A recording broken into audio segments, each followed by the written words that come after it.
Good morning, ladies and gentlemen. I'd like to call the meeting to order. I would like to begin by acknowledging that we're in Treaty 1 territory and the traditional homeland of the Métis Nation. My name is Ron Merritt. I'll be your chairperson this morning. Introducing the panel members, Maurice Etherean to my left, and to his left, Stuart McPherson. Representing the city is Ms. Sable, and our recording secretary is Michelle Napon. We'll be hearing applications for revision of the assessment roll in accordance with the Municipal Assessment Act. The matters for which revision is requested has been described in each application, and we'll limit discussions to those matters. The statements that the applicants or the assessor make at the hearing are sworn testimony, and anybody speaking in these matters must be sworn in. Please be advised that comparison of assessments of properties are not considered evidence of market value by the board. The board is appointed annually by City Council and is independent of it, along with the city administration. We make our decisions based on the evidence provided at the hearing and issue a written order that will be mailed to all parties as soon as possible. Please note that the board's decision in respect to application may be appealed to the Manitoba Municipal Board if the matter pertains to assessed value or classification, or to Queen's Bench if the matter pertains to application for exemptions from taxation. Should you wish to appeal, further information will be included in the board's order. In respects to the hearing process, I will confirm the matters to be addressed, which each applicant, following the swearing in, will then have the assessor's testimony, followed by questions that the other applicant may have, and then it will be the applicant's testimony, followed by questions. Each party will have the opportunity to summarize if they wish.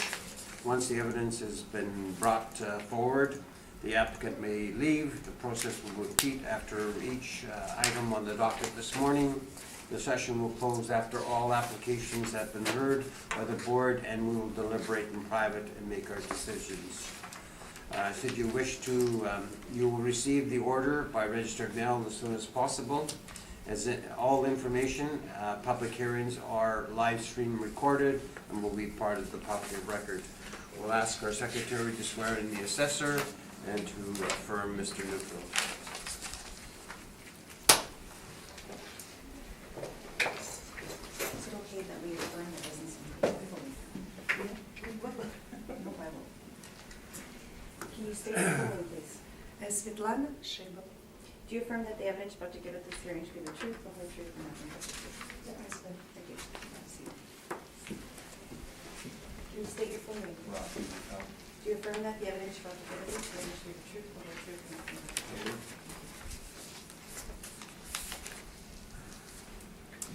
Mr. Newfield, you have two other points that you're bringing forward for liability and classification. I understand you're withdrawing them. That's correct. Okay, so it's just quantum that we're after? Yes. Okay. So Madame Secretary, or Madame Assessor, please take us through the 300 William Avenue, whenever you're ready. File number 18-412. Roll number 13060983500. Address 300 William Avenue, owner Winnipeg Police Credit Union Limited. Assessed 2018. Assessed value 2,634,000.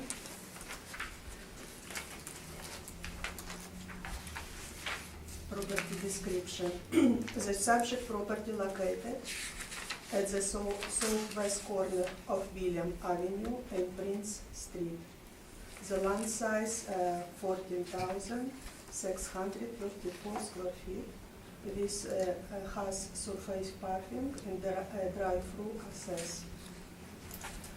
Description of improvements. It is 12-floor building, was built in 1998.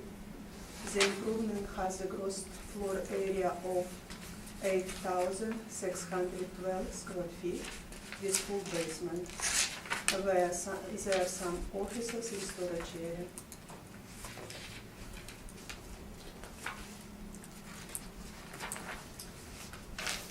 You can see subject property photos on page 2.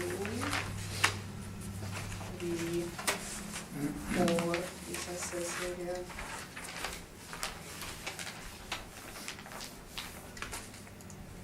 Subject cell history, it's no cell history for subject property. It's a owner occupied building. My comparables, it's a bank rent comparables. I presented 5 comparables. You can see on Vermilion Ring, Empress Road, Richmond Avenue, Roblin building. All years built of building between 1989 and 2007. It's 1 and 2 floor buildings.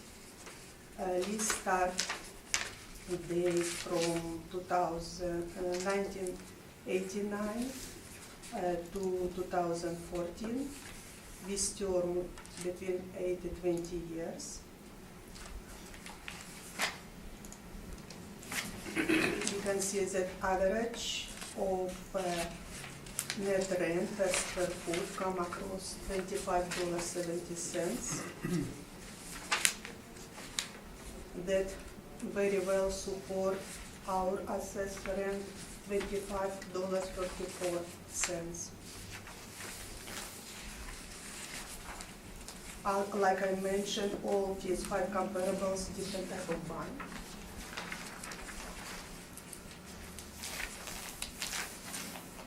On page 6, we can see my marketing home.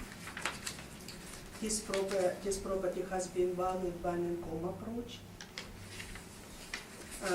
Bank rate $25.34 is all supported by the comparables. This range between $24 and $27 with average rents $25.70 per square foot.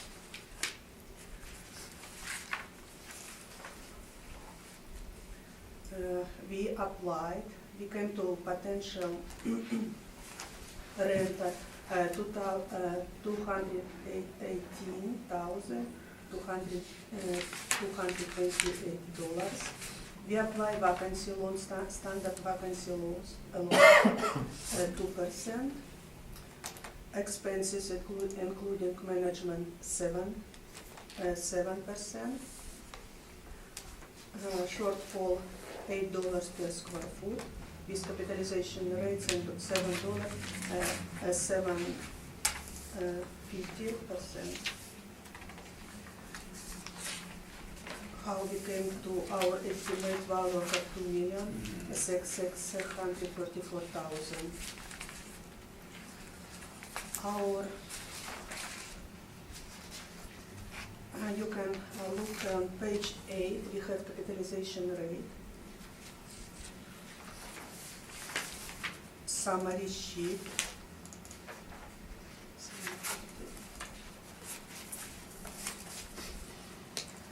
City used for this type of building between 5.25 and 8.50.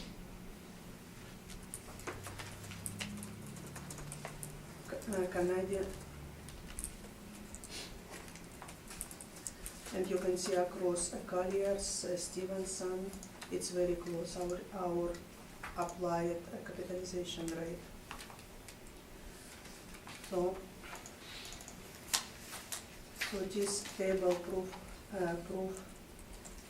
support our capitalization rate. In my conclusions, the 2018-19 assessed value of $2,654,000 is a good estimate of market value of April 1st, 2016. The subject rent is reasonably supported by comparables, taking in account necessary adjustment can be made for size, age, condition. The assessment is fair and should be confirmed. I thank you. Mr. Newfield, questions of the assessor? Yes. Did you have the opportunity to inspect this property? No, You're calling this a bank or a credit union? yes. It's bank. And you're sure about that description? Without the inspection? Yeah, I'm sure. Uh, It's our records. It's your records, but you haven't gone in to verify that, have you? We have a lot of properties, and we usually inspect property when it's after renovation or change of ownership. Well, can you go in there and open up an account? Could you? I don't know. It's bank. Well, when you saw the name of this, that this is a police credit union, correct? Yes. Mhm. Did that not make you think that it might be a different property than a normal bank? Or you just ignored that? We estimate not business, we estimate building, market value of I property. understand that, the business, the bank, but what service, you're suggesting that this offers banking services then, without an inspection? I just walk by, I know this building, but I never been in. And your I admit it. comparables are all in the suburbs, are they not? Yes, Why couldn't you find anything downtown? because usually standalone bank, it's owner occupied, it's maximum, it's best what I found Well, what would you not, to prove this rent. would you not consider that the location is going to be a factor on the rent, being in the downtown area? And some support would have been required from downtown users? My rent, applied rent, my low to my comparables, I take it into consideration that it should be. Well, how about a study that shows the difference between shopping mall rents, like your comparables are, and downtown users? You didn't do anything like that to compare it? Like I already mentioned, most of the time, standalone building, it's bank owner occupied, we don't have this type of comparables. I find best what I found. So you're suggesting that the highest and best use is a downtown bank then? Yes. Office building. Without benefit of inspection or knowing what they do in there, you think that this highest and best use is a downtown bank then? Yeah, it's office building. Did you bring this board any evidence of actual capitalization rates? It's my chart on page 9. Yes, I've seen this chart before. I'm wondering, did you bring any actual rates? No, our standard bring justice capitalization rate chart. And are you aware that these companies that you quoted in here for rates do not track this type of building? I'm speaking specifically of Colliers and CBRE and Stevenson Advisors, that none of these companies actually track capitalization rates for banks, banks or banks of any sort. It's just for office buildings. It's for office. And you can see CBRE, fourth line, they support B, we have 7%, 7.5%, that support my capitalization And rate. that's an office capitalization rate? It's not big. We don't have specific bank capitalization rates, it's office building. Office. So Yeah. these people It's are standalone office building. standalone office. So well, then why didn't you bring rents for standalone office? There's a few of those in downtown Winnipeg. Could you provide? Maybe you can look at your comparables. No, we're just asking what your evidence. If you're I gonna would, use office for your cap rate, why didn't you use office for your rental rates? My comparables, what I found, Well, you, reported to yeah, us. but you said that there weren't any rates, so you went to the suburbs, but yet for the cap rate, you thought office was acceptable. Well, how can you justify mixing and matching your methods like that? You're using two different products, I know. I don't see big difference between office and bank. It's building. Those are my questions then, thank you. Mr. Therian? It's good below Finland side, same building. It's office building. Mr. Therian? Yes, thank you, Mr. Chairman. On page 5, you've got comparables. I see, have you seen any of these comparables at all? Have you inspected any of these comparables? No, No? I didn't inspect. Okay. Now, I noticed that 4 of them are 1 floor, and one is 2 floors. Mhm. The subject is 2 floors. Would it normally be a lower rent when it's 2 floors versus just 1 floor? Would you know? My comparables show that I did variety, 1 floor and 2 floor, and you can see net rent per square foot very similar, very close to each other. Yeah, except I see the one on the 2 floors is lower than the others. I mean, not substantially, but it is lower. So my question was, when you look at a building, if it's got 2 floors versus 1 floor, is the assessment applied differently?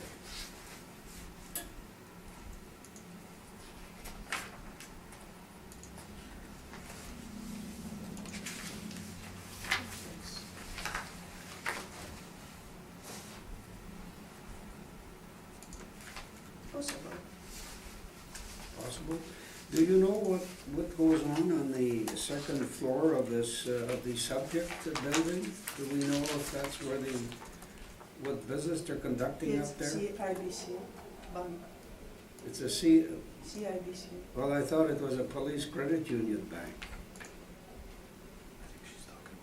Oh, you're talking I about the talk about comparable, I'm comparables. sorry, I'm sorry. Comparables number 3 Okay. with 2 floor building. Okay, two-floor okay, building. I'm sorry, I misunderstood you. And also, you can see that it's step up. It is what, step I'm up sorry? rent. It is, It's a step up rent because it started okay, 2004. So in my Okay. case, very good comparables only at number 6, when lease started 2014. mhm, And we can see that net rent per square foot, $25.50. mhm. So it support my applied rent.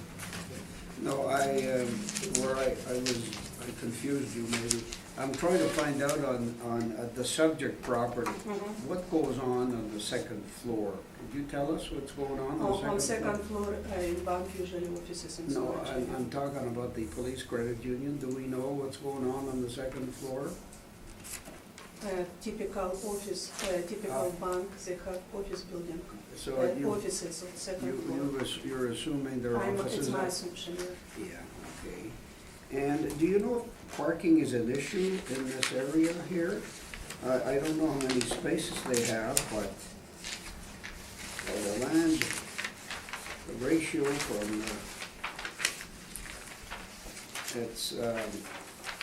they got plan area 43, so they got over 10,000 square feet. Do you know if it's an issue? No, not that many, yeah. Do you know if it's an issue, the parking thing? We Or have, you don't know?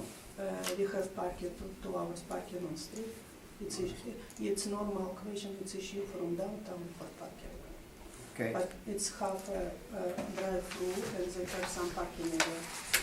And usually you don't spend all day in the bank. So you think the parking is adequate for that type of business? Yes? Thank you, Mr. Chairman. Thank you. Mr. McPherson? Thank you, Mr. Chairman. You said you didn't inspect the property, but do you know, according to your records, the last time it was inspected?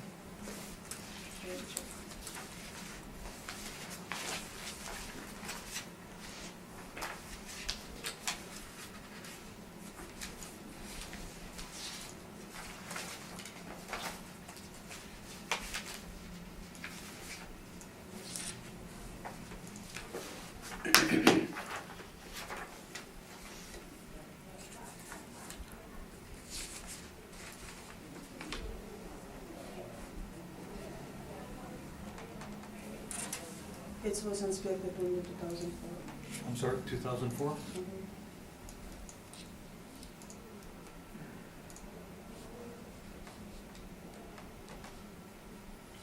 And does it state anything about what was going on in the building at that time? What type of business was operating? I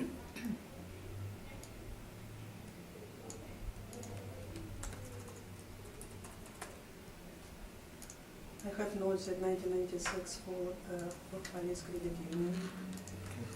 Thank you. And it looks like from the photograph that it's pretty much even coverage on the first and second. Is that what the assumption was? That it was half that area of 8612, half of that is main floor, half of it is second floor? Mhm.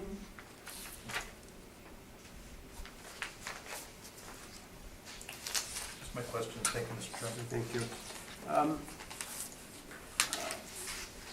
This is all model-driven in regards to, okay, so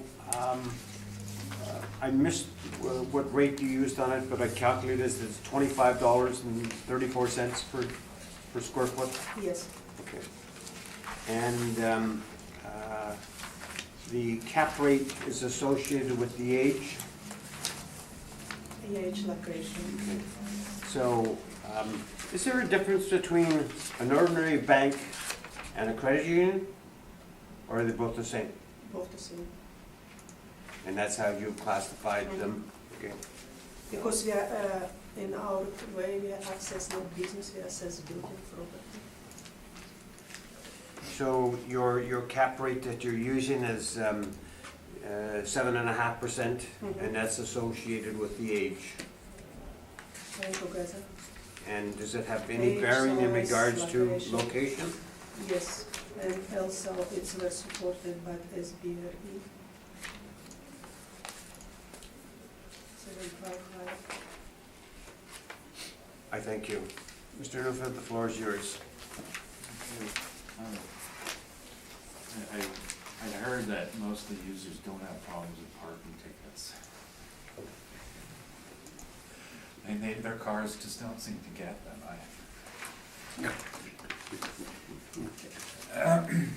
This is the Winnipeg Police Credit Union. It's a closed operation in that you have to be a member of a police force to be allowed to join it. And as a result, it doesn't operate so much as a bank and a credit union, but more of an all-in-one financial advisor operation. So there is a teller when you walk in, but the teller takes up maybe a quarter, 20% of the space of the banking services, and there's an ATM outside. The balance of the bank is taken up on investment, and they do coordinate their pension programs with the city pension services, and then provide a total financial service for the police community. So I think it's very hard to characterize this as a bank because it's not based on the same market influence as the bank. And as a matter of fact, its location should tell you that right from the beginning. They built it across from the public safety building when it was still up and operating at that particular site. So it is location driven. They do have a new location now in the old post office building, a satellite operation, so they're debating future use in this building, whether or not they're going to keep it or downsize. But it's been based all of its time on the service aspect of a closed, I don't want to use the word closed, group of users that applies some sort of difference in social class, but it's just an occupational class that's closed off. So when we looked at the valuation of it, we initially had reviewed the concept of class and liability being, again, there's a fraternal organization involved, there's services involved. We did investigate and we wanted, that's why we had originally applied for class liability, and we did review that with legal counsel, and there are no issues there. This is a new client for us, and so this is all new. And of course, we did inspect the property. When we looked at the valuation of it, I don't think we had any issue finding adequate rents. on this property, and on page 4, our first rent is 230 Portage, which is Canadian Western Bank.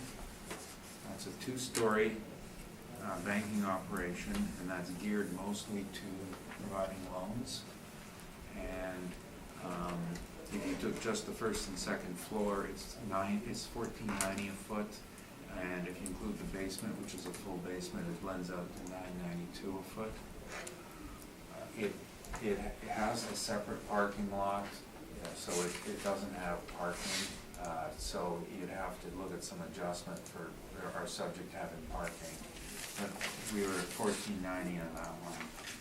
Our second comparable is 317 Donald, right below that on page 4. And this is a multi-tenanted building built by Credit Union Central. So its main purpose when Credit Union Central built this was, this is where all the checks got cleared for all the credit unions, which is now all done electronically. So they've been putting a lot of the space back on the market, and they have some vacancy issues now. What I thought was interesting is that the Winnipeg Civic Employees pension program is in this building on the, someone's gonna tell me, Mr. McPherson, what floor is that on? No idea. Okay. I don't wanna put you in the spot, but the rent is $15.50 a square foot. And that is a very similar usage to our subject building, which is servicing the needs of a labor association. That rent does not include parking. It does have a parkade, so there is additional income coming to this building for parking. Our next two comparables on page 5 are two WRHA sites. The upper one on Hargrave is just a block or two away from the subject. This was an older building, and the older 2-story building with a 4-story addition that was added, 5-story addition that was added to the side of it. And it does have parking included in those rates.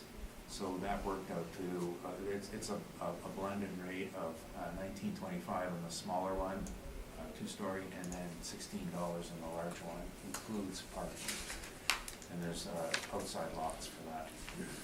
And then the last one is 650 Main, which again is a block or two away from this. This is brand new construction, 1854 square foot. It's a bit larger, but it has indoor parking, and that's included in the rental rate.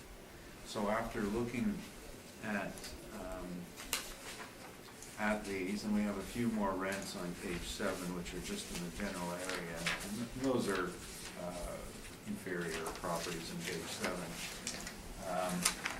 We have some very good examples of buildings with similar uses, similar styles, located within a few blocks of the subject. Without parking, $15. With parking, $18. Our subject has parking, so we chose $18 a square foot as a fair rate. The capitalization, we have a number of examples of properties on further along on the page. They're marked 17B and 18B. There are no standalone banks. The closest you're going to get is a bank or institutional use in a strip mall location. And starting on 17B, there's a number of them in the area. 423 Main, which had problems, but this is based on a lease-up. Tenant signed 10.06%. Below 180 King, 10.03%. That was impacted because it's strata title, although it is a block away from the subject. And then some strips. And I believe the strip at the bottom, 5114 Roblin, has a little bank in it, and that capped at 7.81. Suburban location, of course, and considering the locational issues being in the central business district, and that's a purpose-built building, I think that our rate of 8.25 is fair. Bear in mind that buildings that you've seen that have been purpose-built in the area that are now standing vacant, such as the old Robin's Donut, that you must pass every time you drive up here, and some of the other buildings along the way. So it is difficult. These smaller buildings like this aren't the greatest investment properties. So I think our valuation is quite fair, $1,574,000. Thank you. Thank you. Questions of the applicant?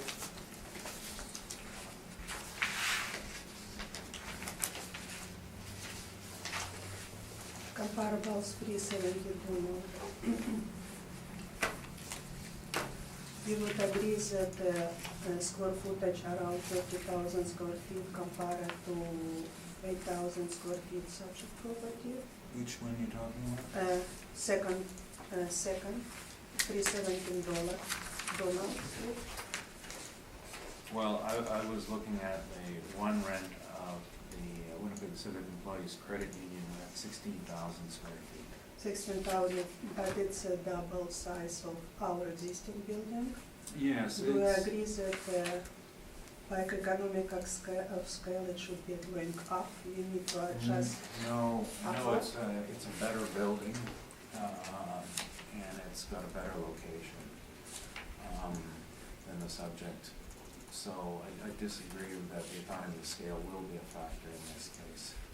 Generally, with economy of scale in these downtown office, you're asked a loaded question here.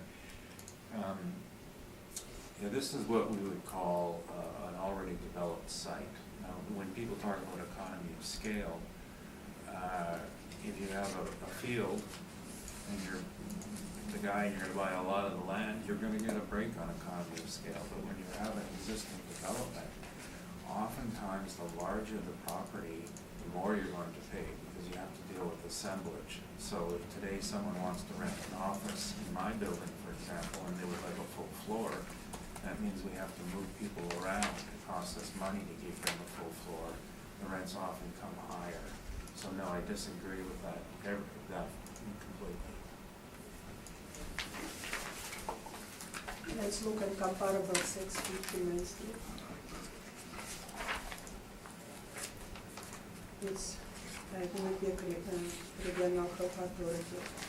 Square footage 76,000 square feet with rent 18.54 per square foot. It should be adjusted to economic of scale. We have only 8,000 square feet. Well, again, in this particular case, this was an institutional build and this went to market for tender, and the particular end user actually spec'd a building that was a bit higher in cost than many other buildings, such as the indoor parking and the facilities and the layout. Part of this is set up as a medical clinic. So, and same with the one above. So the costs associated with that tended to be higher, which would have driven the rent higher. So I would never adjust these for economy of scale on that basis, because you would see factors there. And again, as I stated before, when WHA went to market on these properties, they looked around, they had to build because there was no space available. The economy of scale, in their case, hurt them. Economy of scale is a negative factor in already developed areas. That's why when Hydro and True North wanted to build their buildings downtown, the owners didn't give them a break on the land costs and say, hey, you want a whole block? Well, we'll give you a discount. No, they spent 5 times as much for their land as other people do, because they have to put it together. And so no, it's not a factor. Isn't it true that this rent was signed 2009 with our reference date April 1st, 2016 for 25 years lease? For which one? Same building, 650 Main Street. No, because we brought that in on a supplemental for 2016. Our record showed its lease started May 15, 2009, by May 14, 2034. Isn't it true if lease signed for 25 years? Well, we had that in as a supplemental. All of the WHA construction took place in this period of 2014, 15, and 16. These are the access centers, and that's when it was the political goal of the ruling party to develop these, so they all come from the same era. Yeah, but Fort it's Garry, St. Boniface, information St. provided to James. us 2009. You're free to submit it, we're sticking by our record.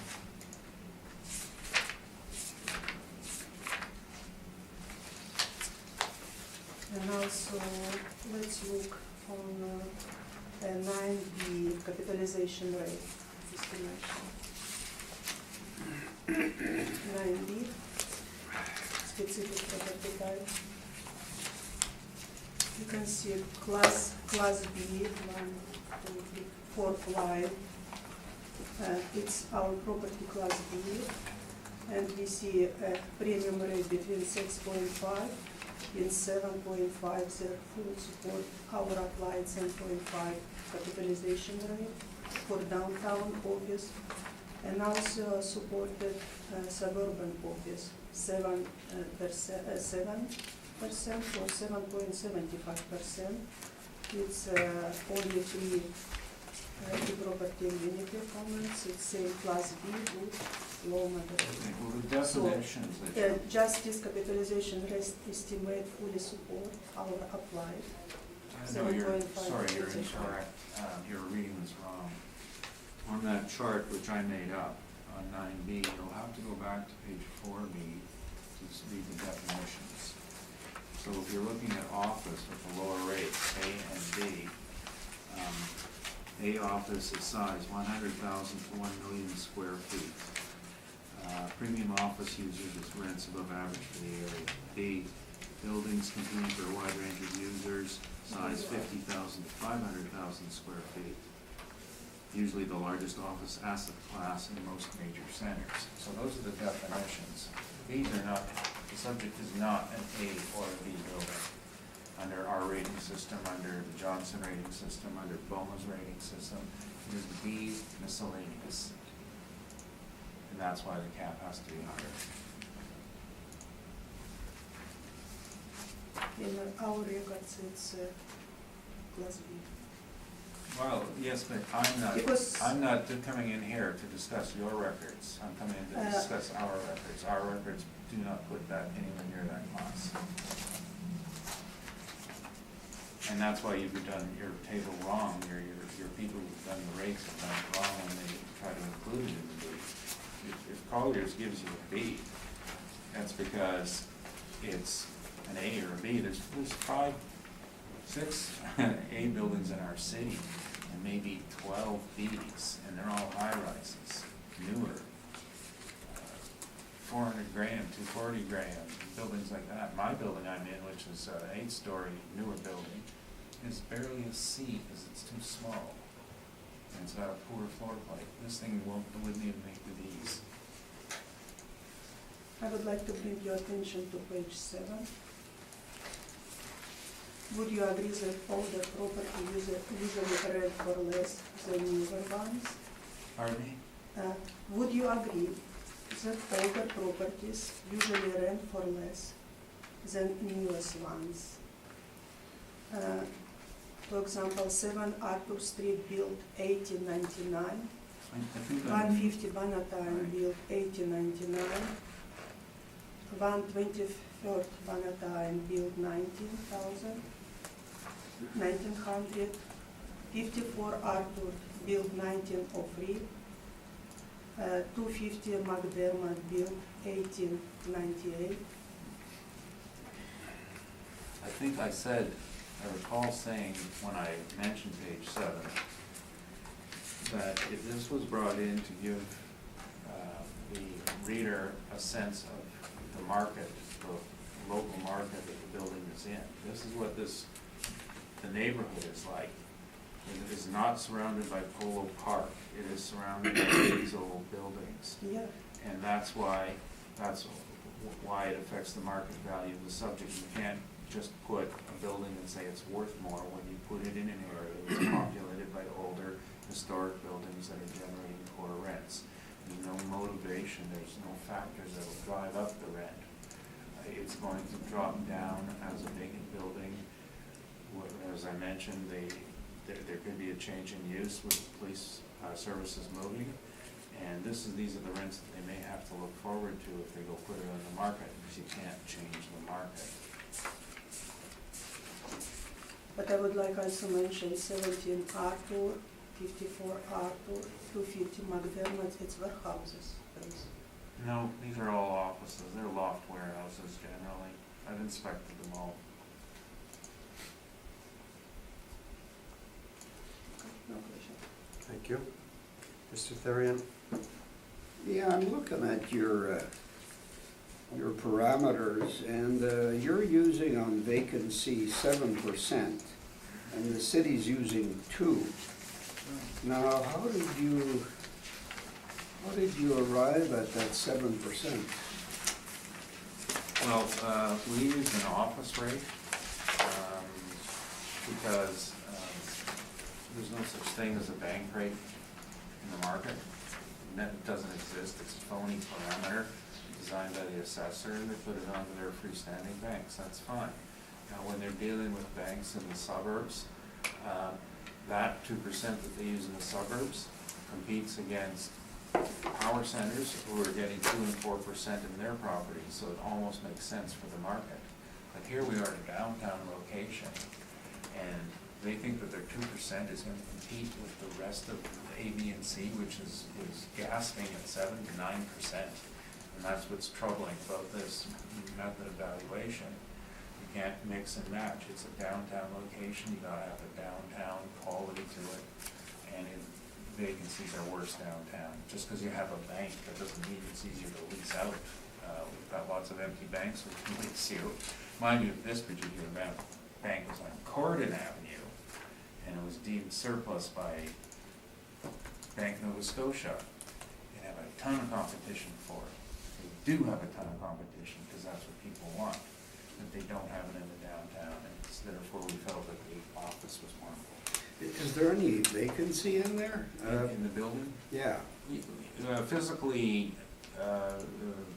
functionally, yes. It's down to, looks to be about, running at about 70% right now with the offices. On your argument that competition on Corden, this is a captive clientele, okay? It's police, Right. family, probably extended, because usually they stretch these things pretty good. So how does that make it more vulnerable when it's a captive market like this? Well, because that captive market isn't forced to go there. There's 2 types of captive markets. One that you gotta go there, and one is you have the option of going there. They don't have to. Yeah, you have those options too in the other places too. Well, no one else can go in from outside police forces. But police force members have the option of banking wherever they want. So they're forced to perform on that basis to serve that limited clientele. But it also, the thing with the captive audience is that when that audience decides to pick up and move, as they just did to the old post office building, well, so does the services that they have to do. So if you go through the skywalk now, you can see that there's a new location. Police Credit Union is in the skywalk in the old post office. So this location could become obsolete. The other parameters, I know they varied a bit, but for shortfall, you're using $7, the city's at $8. I'm just trying to see how you've approached this. So generally, you've made your own, and whatever the city's put there. We're looking at a Class C building, C or B miscellaneous building.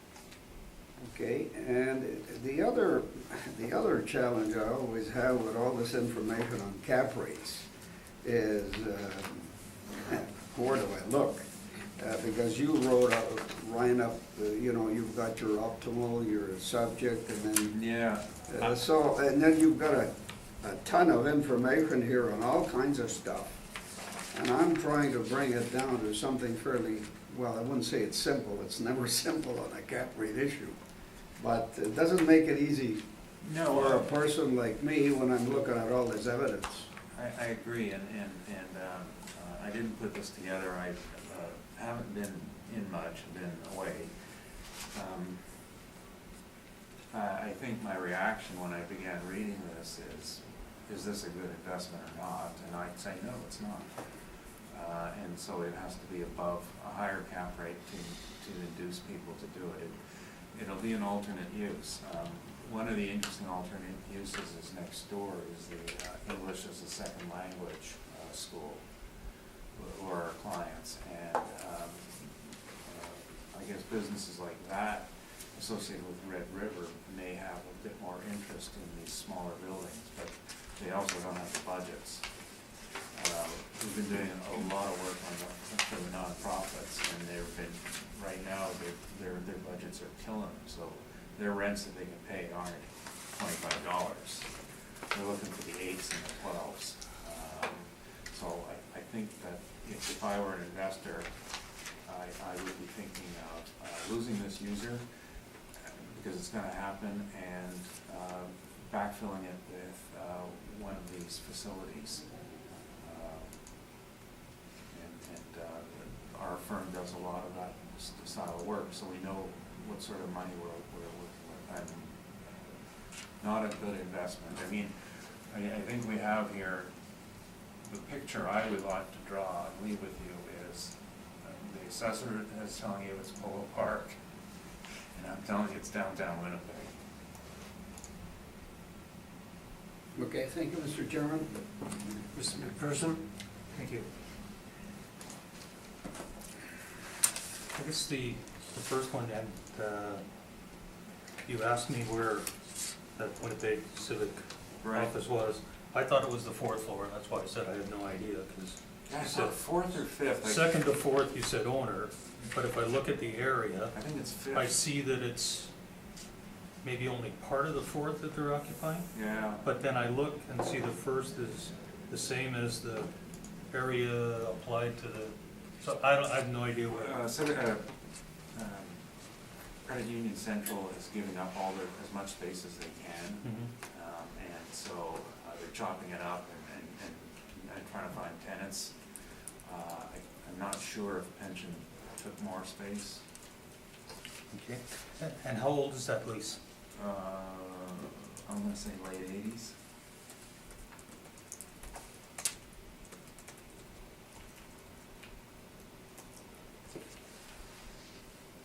So it's, Oh, no, it's newer than that, because I remember I did the supplemental on it when I was, so that would. yeah, I was gonna say it's a 1998 building. Yeah, no, never mind, you're right, it's probably somewhere closer to 2000.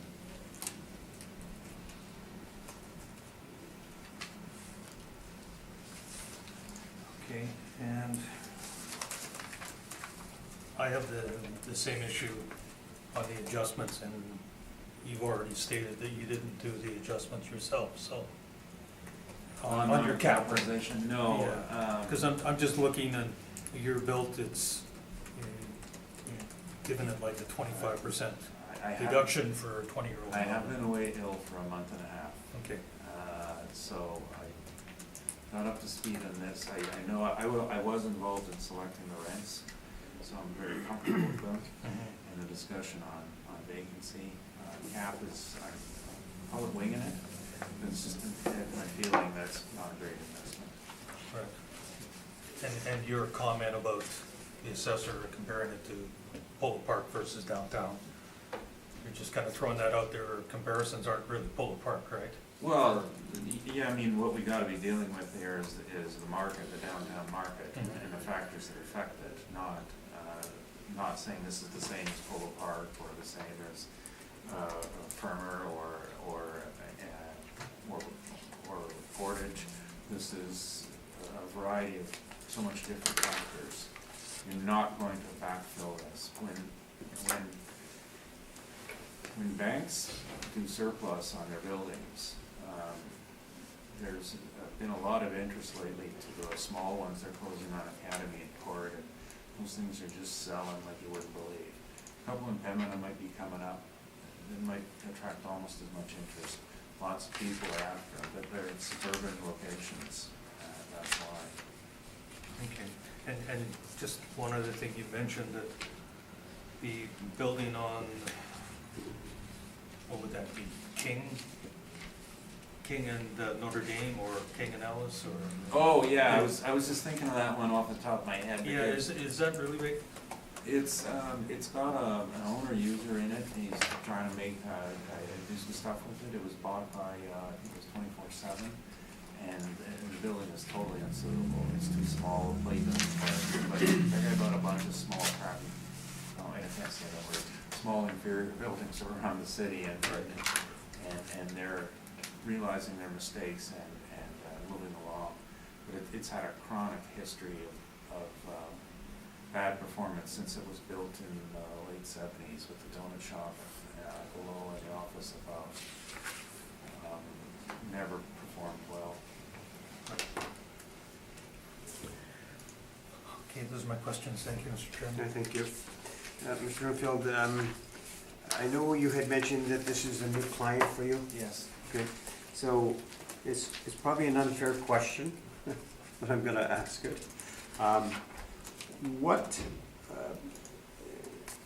The city's at, 2.6, you're $1 million low, Yeah. okay?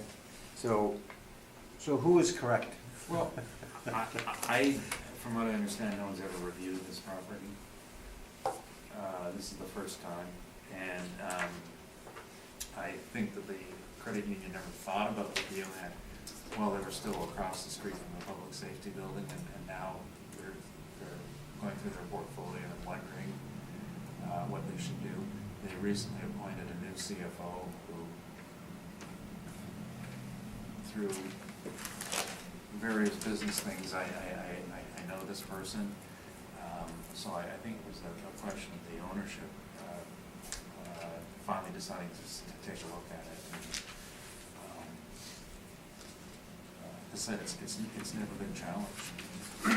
So do you know offhand what the police department are into it for?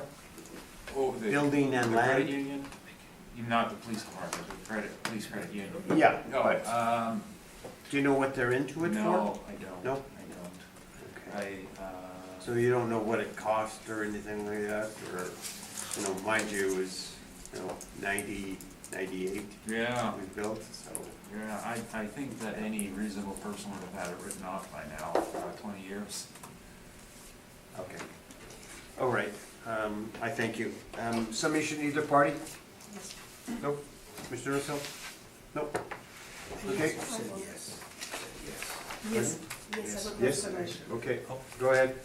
Subject property is stay alone, corner face bank at the town has good location and usability. The agent present comparables has size between 20,000 and 76,000 square feet versus subject property usable area of less than 9,000 square feet. Capitalization rate study for Colliers quarter first 2016 and my capitalization rate spreadsheet showed between 6.5 to 7.25. Our capitalization rate 7.25, it's March CBRE. My rent comparables showed average rate between 25.7 per square foot. That will support our $25.3 per square foot. So assess the 2019 assessed value of $2,654,000, with estimation of market value as it's April 1st, 2016. The basement is fair and should be confirmed. Thank you. Mr. McNeil? I think it's rather obvious what the issue is that the assessment department parameters don't seem to have gotten a good grasp of this property, of its location, and the other market factors. You can't compare it to standalone banks in the suburbs. And this is a new review, so this isn't old stuff, just, we're not rehashing old stuff. First time it's ever been looked at, to my knowledge. And you know, just down the street from this property is the King's Head Pub. This would be like, who are a client of mine, taking the King's Head Pub and comparing it to Earl's in Polo Park and saying, well, they're the same thing. They sell drinks, they got food, people have a good time. Therefore, they must have the same value. Not true. Thank you very much. I thank you. We're going to take about a 5-minute break. Kerry, you're going to come up and we'll have you affirmed and we'll deal with you. Also, we hope to have 820 Taylor heard first. Mr. Pearson is here to observe All right. and that, rather than making sure through all the rest of my Okay. stuff. Yep. Thank you. Will he be given evidence too? No. No. Okay.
Okay, we'll call the meeting back to order, and while our secretary is up, we'll have her affirm Mr. Reimer, and then we will go to 820 Taylor.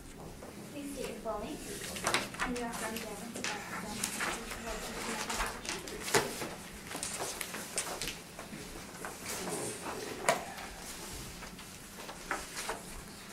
So whenever you're ready, you can take us through 820 Taylor Avenue.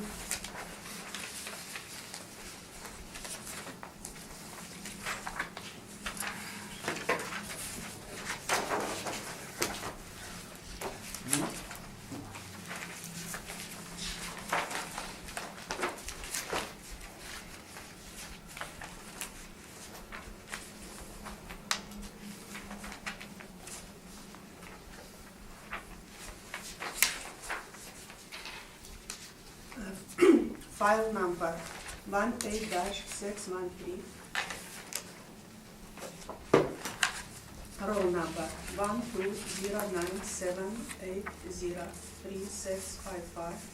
Address 820 Taylor Avenue, owner the Manitoba Hydroelectric Board. As a 2019 assessed value of $24,959,000.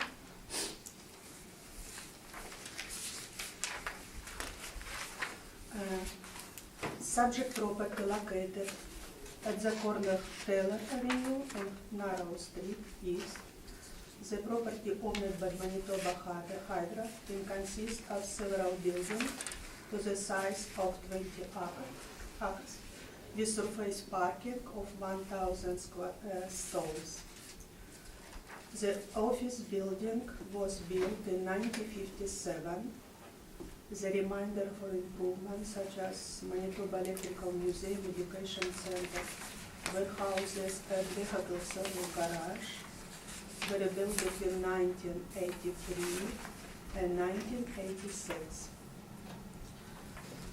The relocation of majority employees working at 820 Taylor Avenue office to the town clerk at 364 Church Avenue is post reference and not relevant to 2019 assessed value as is April 1st, 2016.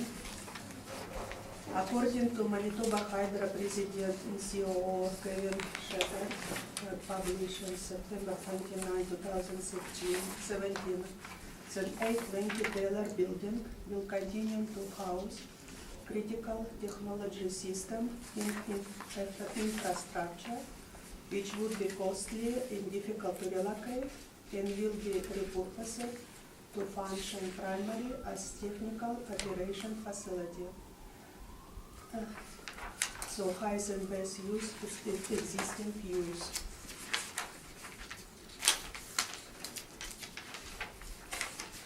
The property has value based income approach. There are three categories for space: office space, vehicle-related space, and warehouses. Office space market rent applied $10.52 per square feet. That is fully supported by average office rent comparables on page 7. $14.57 per square foot. I presented here office rent comparables, 10 comparables, age between 1968 and 1988. I pick floors between 2 and 11, but major 4 and 5. Start date from 2013 by 2015 for my comparables, with term between 1 to 20 years. Our office building, more or less 160,000 square feet. I try to find biggest square footage to example. My comparables number number 2, 56,000 square feet, or comparables number 9, 72,000 square feet. You can see that average net rent per square foot will be $13.57. Vehicle auto-related comparables, I presented 5 of them. And by reading agent evidence, it's no questionable. Service garage and warehouses, it's confirmed, yeah? We have Do- no do I issue, need- we have no issue with, the only component of the subject that is under debate this morning is the office building. I can So in this confirm. case, I will don't go deeper. So vehicle and warehouse are okay? We're not, Okay. we're not suggesting any Okay. changes to those components. So, All the way through? All the way through. so we'll concentrate on the office part? Office park.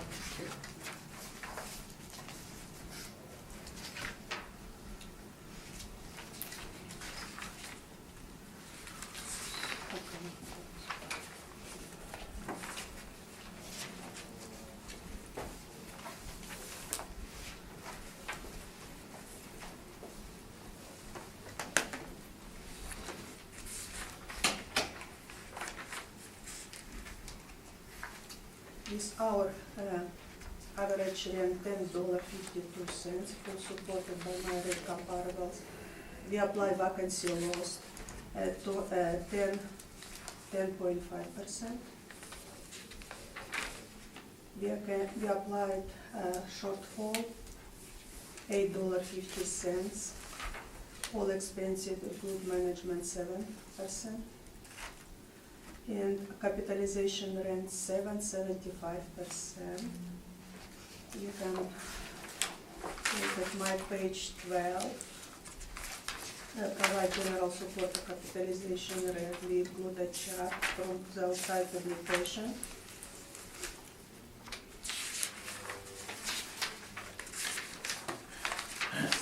$7.75. We apply 7.75, Colliers showed maximum 7, highest 7.25. CBLE applied 7.5, and Stevenson between 6 and 7. So we account for the condition of building. The 2019 assessed value, $24,959,000, is a good estimate of market value as of April 1st, 2016.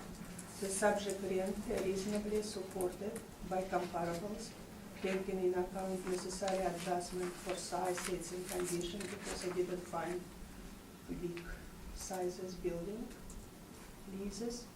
The assessed is fair, they should be confirmed.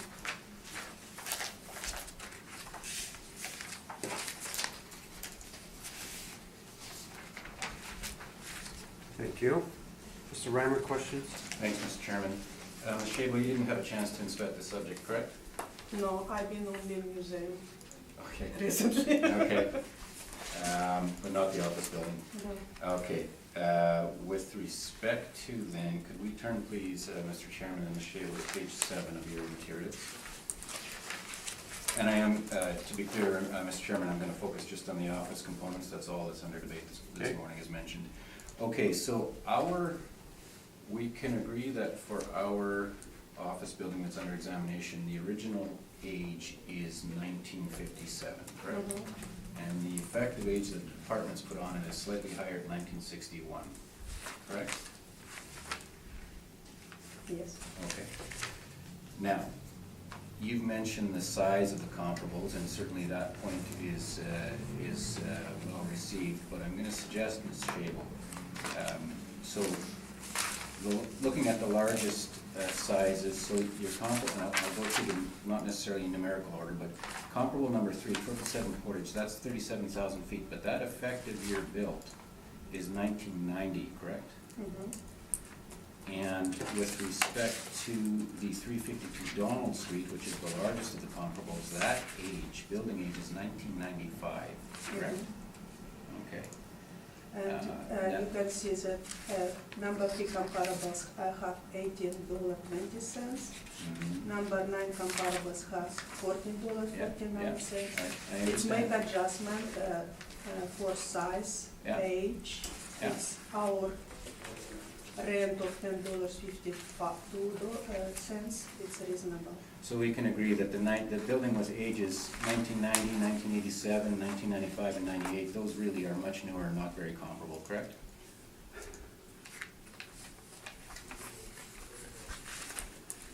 I suggest you It's very Michelle, close. that would be. It's very close I'm to suggest- such a built age.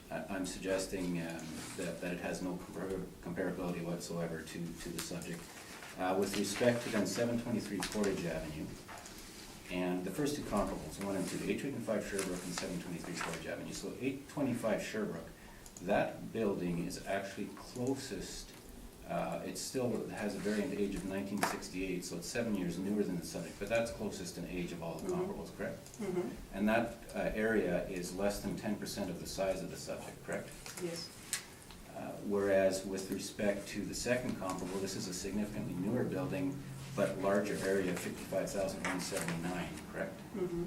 Okay, so we've got those two comparables, one 10% of the size, closest in age, one about a third of the size, but much newer, and that indicated ranges between $11.50 and $13 a foot, correct? Based on those. Yeah, if you do adjustment for these comparables, our rent $10.52, reasonable. I'd suggest you'd have to adjust significantly for those two parameters to make it fit with the size and quality of the subject. Now, if we turn to page 8, which is the income valuation, and again, so just so I'm clear, you've got 3 premise IDs. You got the big one, 157,500. Mhm. What's the first 9,630 feet? What is that exactly? It's office building. No, but where, First like, floor. is this part of the lower level, or like, how did the department find a separate space It's for 9630? it's whole building, 157,500. It's just for 5 floor building office. Rest of 2 premises, it's a museum and another office, because Well- it's several buildings on the property. Okay, so the 9630, is that the museum? Specific for office building, for this building, 5 floor building. Well, now you've got me confused, Ms. Shable. Are you suggesting that the office, the main office building, what the department's classified as a Class C office, Mhm. are not all 3 of these premises located within that office building? No. Because it's several buildings. We have vehicle garage, warehouses, several office buildings. Well, I know, except now you're confusing me because the department's got separate valuations for the service garages and separate, significantly different valuations for the storage warehouses. Like, there's a whole bunch of different premises. Yes, and So- offices, it's one of them museum and another, So the museum premise, the museum building, is that the first premise ID then? look like so.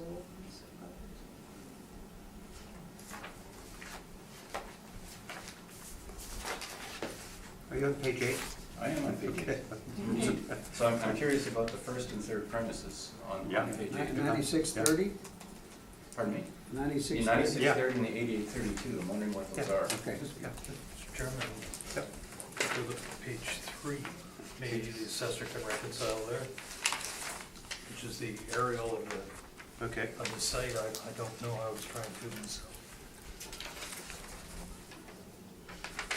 Because again, for the So information a board, specific office building, upground, 1,057.5, yes, it's just 5 floor buildings.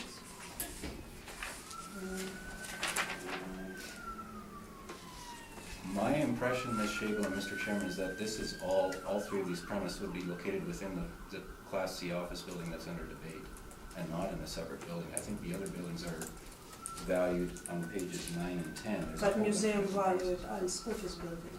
Okay, so it's also One of these classified as Class premises C? for museum, yeah. And that's the 9,630 feet. Yeah. Okay, and what's the 8,832 square feet then, the third premise?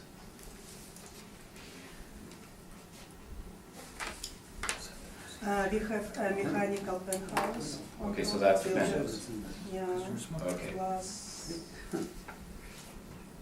that I'm we familiar have with. two mechanical penthouse Yeah. accorded, account for this free.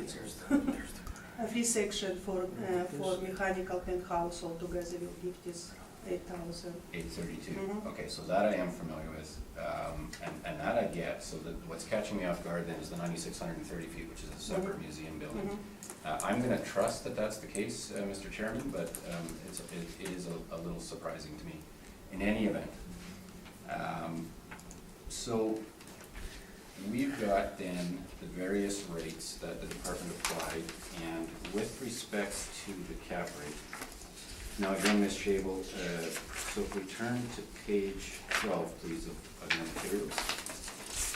So the department, and I understand these are materials that your system generates, but all the system is generating for the purposes of the hearing this morning is this summary on page 12 of the cap rates, correct? Yes, And are you aware certainly that with this, this particular building, you mentioned the Colliers and the other commercial real estate reports, are you aware that none of those reports would have any reference whatsoever to the subject as a Class C at best, and I'm gonna suggest a Class D suburban office building?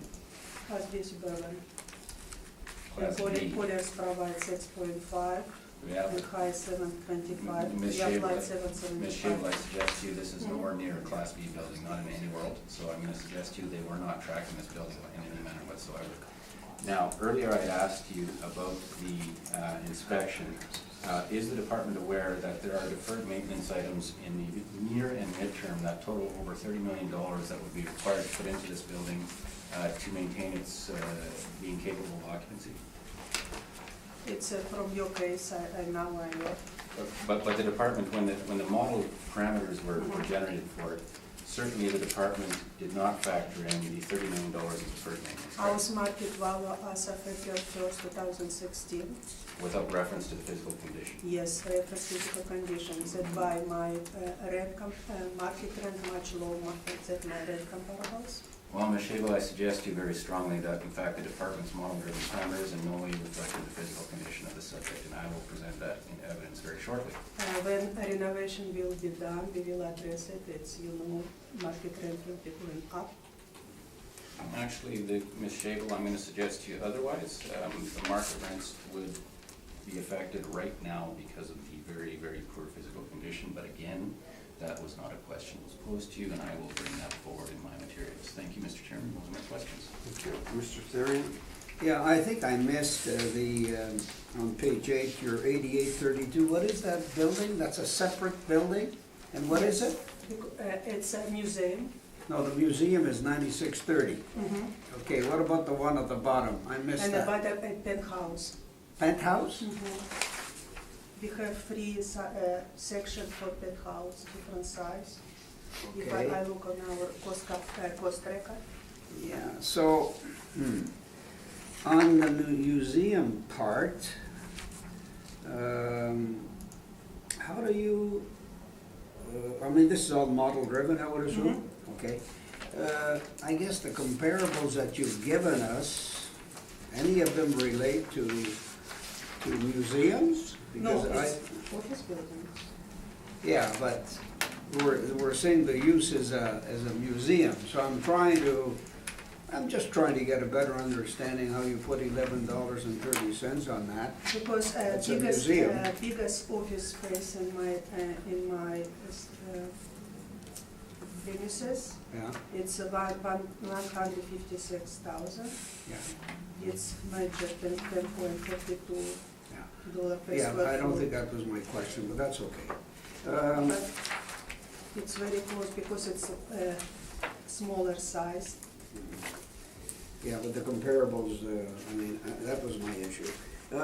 Just a point on clarification, I was looking at your first page, we're looking at 1933, and 1986, and then we talked about the effective age of 1957, but I thought there was the original comment that was the original building built in 1933. That wasn't clear to me, because that's what page 1 says. In our records, effective years built of office building 1961. So that 1933 means nothing? It's 1 second. It's a service garage was built 1957. Warehouses was built 1933. The warehouse. Pre-warehouse. Okay, And one of them 1975. yeah. Okay, I'm just trying to get a better understanding on age here.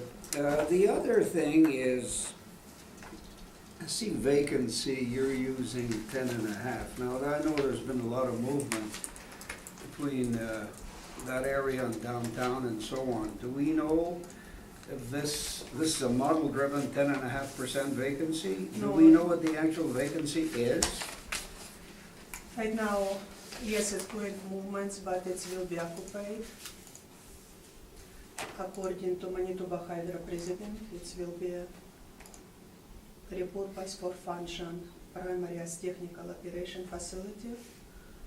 I printed this article, if you would like to see. So April the 1st, 2016, which It is was full difference here. occupied, yeah. It was fully occupied then?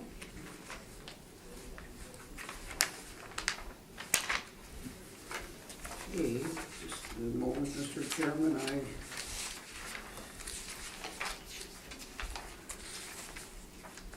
So your comparables on this one are 13, oh no, that's the vehicle garage. They're at 1357 and you're using 1052, Yes, is that correct? because my comparables Yeah. smaller size. Yeah, I heard all the evidence on that, I think. Okay, that's all for now. Thank you, Mr. Chairman. I thank you, Mr. McPherson. Thank you. I'm getting the sense that condition's gonna come into play. You've said that you've only inspected the museum, or you've only been in the museum. Yes, I just inspected. Once again, according to your records, when was the last time this property was inspected?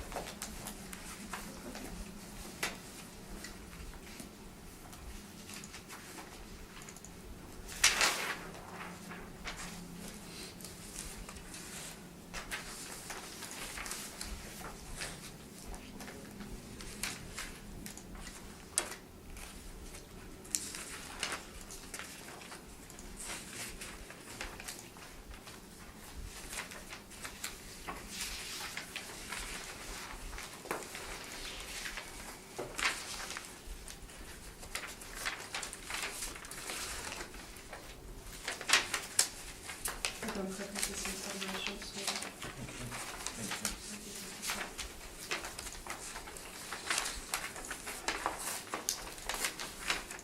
And you've classed this as a Class C office building, so you're not considering it to be a suburban building necessarily? It's suburban building. It's a suburban, but you're calling it a Class C? For cap estimation, it will be suburban B. Okay. We just divide into A, B, that's it. And are there any properties outside the downtown area that you're aware of, any office buildings that are considered to be a Class D? I don't have a, I didn't do my search about it. Okay, I thank you. Thank you, Mr. Chairman. Thank you. Mr. Reimer, the floor is yours. Thanks, Mr. Chairman. Initially, if I could please submit some evidence in rebuttal to the assessors, specifically the rental comparisons. Go through that initially, and then I'll get into the Do you like my article? So you would like articles about future of this building? Article about the future of this building. An article that arose after April 1st of 2016. Yeah, well, that's- Yeah, but Yeah, they look current but condition. that hasn't been submitted as evidence, so it's, I No problem. don't consider it. Now, before I forget, Mr. Chairman, Mr. Terran had a question about the occupancy of the building, and Ms. Shable did mention the article. I can confirm, based on personal inspection and discussions with the representatives from Hydro, that yes, indeed, those critical systems that Ms. Shable has brought up continue to be there. If one considers the area that's occupied, it's about 20%. So I don't want the board to be left with the impression from that article that Hydro is continuing to use this building in any significant manner. This reflects a function of the physical, certain physical assets that are there, and they're looking at their options, but certainly, when you talk about continued use, this is a building that is now utilized in a very, very ancillary manner, and certainly not as the office building that it was built for. So if one looks at the rebuttal I just handed out in terms of the office rent comparables, I'm gonna go through them very briefly. 825 Sherbrooke, which is the assessors comparable #1, that is directly across from Health Sciences Center. So what page are we on, Mr. Rowland? Page 2 of the rebuttal. So the comparable #1 at 825 Sherbrooke is across from Health Sciences Center, which we believe would have an impact on the rent, and we're suggesting the building is superior in quality to some extent, and location certainly, being right by the Health Sciences Center. Comp #2, again, has an effective age of 78, superior in quality. Comp #3, the age of 1990, far superior. Again, #4, building age of 1987 is far superior. Assessors comparable #5, so that comparable relates to the Colliers International tenancy at 305 Broadway. The rate of $12, I think Ms. Shable's evidence is exactly right. As of the reference date, the rate was $12. That was a stepped-up rate. The rate as of December 31st, 13 was $10, so there appears to have been a step-up at some point in there, with a lease term ending 2018.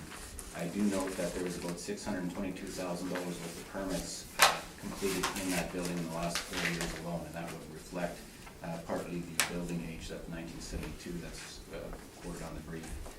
The assessor's comparable #6 relates to the tenancy of the Burks building at 276 Portage. So this is, the lease terms there were a semi-gross rent with only minor recoveries of operating costs. And after removing the parking revenue and the mortgage interest expense, the net rent, and we attached the materials, but I have calculated the net rent at $11.27 a square foot for that tenancy, as opposed to the $13.22 that the department's calculated on it. So my calculations do come out a little different, and again, we're suggesting the quality, certainly with an effective age of 1981, is far superior to the subject. Assessors comparable #7, that's the old Wilson Furniture Building, has an effective age of 75, and it suggests to be superior in quality to the subject. Assessors comp #8 is the Paris Building at 259 Portage, again has an effective age of 75, better quality. And the work in that building, the current value work over the past 4 years in that building, just over $500,000, $517,000. So again, the owner has certainly been very active in maintaining and enhancing the building. Assessor's comp #9 on Donald, that again is a semi-gross rent. There are partial recoveries of operating expenses, but the shortfall in the recoveries is about $1.44 a square foot. Based on the area, now the assessor's got an area of 71,700. We actually have records on that property. We have 77,269. So based on that reported area of 77,269, we calculate a net rent of $12.01 per square foot after deducting the shortfall in the operating cost recoveries. Assessor's comparable #10 is a main floor tenancy, obviously a very small fraction of the size of the subject and a much superior quality. Now, for the board's reference, I won't go through them all, but I have attached photographs of the various comparables submitted by the department this morning, and those are located on pages 5 through 9, and the materials relating to the rest of the assessor's comparable information are located at pages 10 through 17, and those pages verify the calculation, primarily the calculation of the net rates that I've suggested in my rebuttal. So leave that for the board to consider if I could. If I could then, on the evidence in chief, the main brief, ask the board to turn to page 3 initially. So this is the site. There's several items on the site, and this gives the aerial of the property. Again, as I mentioned, the debate this morning relates solely to the Class C office building. And turning to page 4, here is the crux of the matter, and Mr. McPherson certainly identified the issue correctly. This building, I'm going to be extremely blunt, notwithstanding the presence of Mr. Pearson, this building has been run into the ground. This building there is deferred maintenance in the minimum sum of $30 million for this office building. The HVAC equipment is beyond its useful life. The curtain walls need to be replaced. Virtually everything within this building is overdue for replacement. And it shows when I had a chance with Mr. Pearson and another Hydro employee to go through the building at length prior to this hearing, and certainly these deferred maintenance items show very, very clearly when you look at the building. And in order to actually get it back to a leasable condition, there are certain near-term items, and I'll talk about those shortly, but there are certain near-term items, less than the 30 million, but actually approaching about half that would need to be done just to make it leasable, where even a tenant in a Class C market would be willing to go into this building and rent it.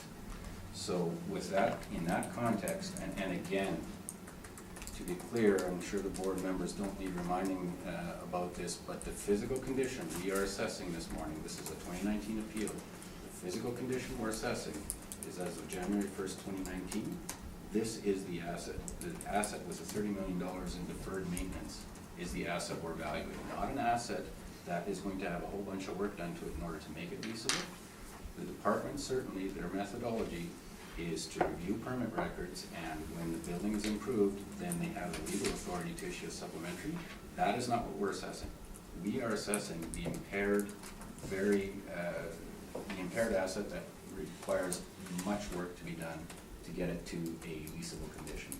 So in that context, I'd ask the board to, and to be clear, the original age, Mr. Therian had the question about the ages. The original age of this office building is 1957, and the department's put a variant age of 1961 on it. I'm going to suggest that certainly with the deferred maintenance items that are required for the building, that there shouldn't be a variant age, but be that as it may. If I could ask the board and Ms. Shable please to turn to page 6 of our presentation, our submission. This is, of course, the previous head office or central office for Manitoba Hydro. That's no longer the case. Attached a full copy of the asset condition report. There are certain subsets of that report that I'm going to refer to, but there was an asset condition report completed on July 22nd of 2013. There are substantial items of deferred maintenance that I've mentioned. Most of the items, and you'll see this in the report, are characterized as being beyond useful life. Beyond their useful life, they're basically past any reasonable length of time that they should be expected to operate, and the effects of that, the consequences of that are seen when you go through the building. So it's sort of a summary of a high-level summary of that report. The cost to remediate and bring the property to a leasable condition has to be taken into account.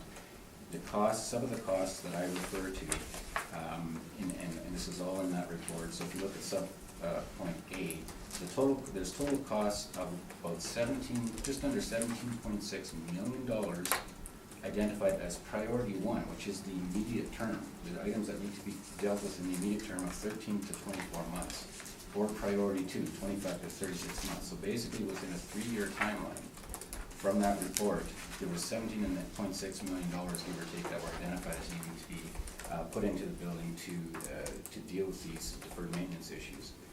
Subpoint B, those priority items included exterior curtain wall and exterior window replacements, which had a estimated cost of $5.6 million, and HVAC systems, which had an estimated cost of $5.4 million. So if you take just those 2 items, all of which were identified as being beyond their useful life, that estimated cost is $11 million alone. Then you've got another 2.5 on point C, $2.5 million of costs relating to basic electrical systems, and that again was priority 2 items.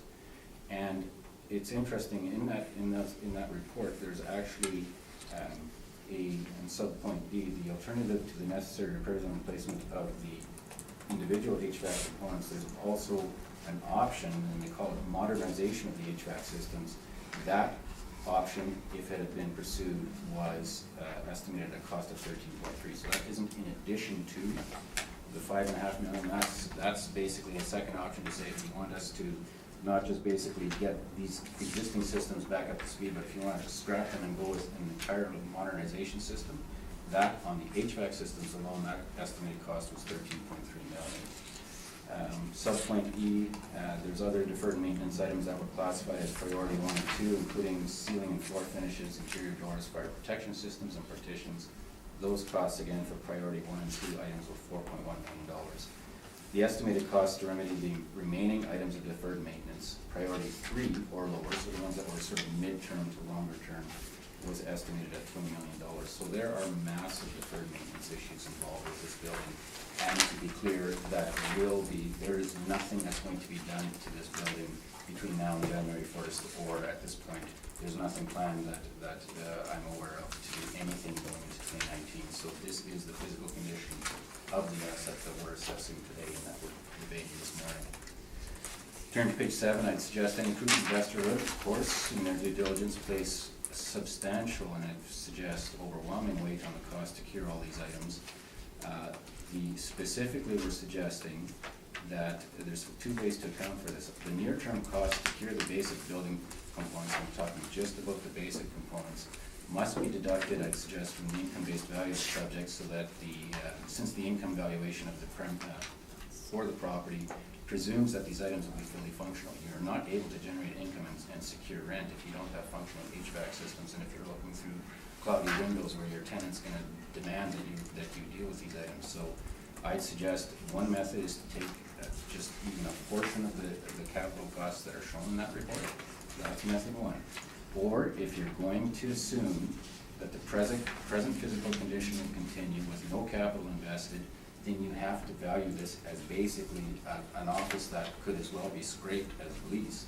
But if you're going to lease it, and you're going to lease it as is, you're going to assume exceptionally high ongoing operating and maintenance and repair costs, and you're going to assume very low rent, because there's no tenant in their right mind that would pick an asset like this as is, unless they were looking for a bargain basement price. So if you're going to value it without a capital deduction, then you have to value it at the very low end of the scale with an exceptionally high cap rate to reflect the risk to the income stream for an asset that is as impaired as this one. So in page 7 in the middle, I've gone through the first option, capital deduction for deferred maintenance items, based on the present physical condition, which is what we're assessing this morning.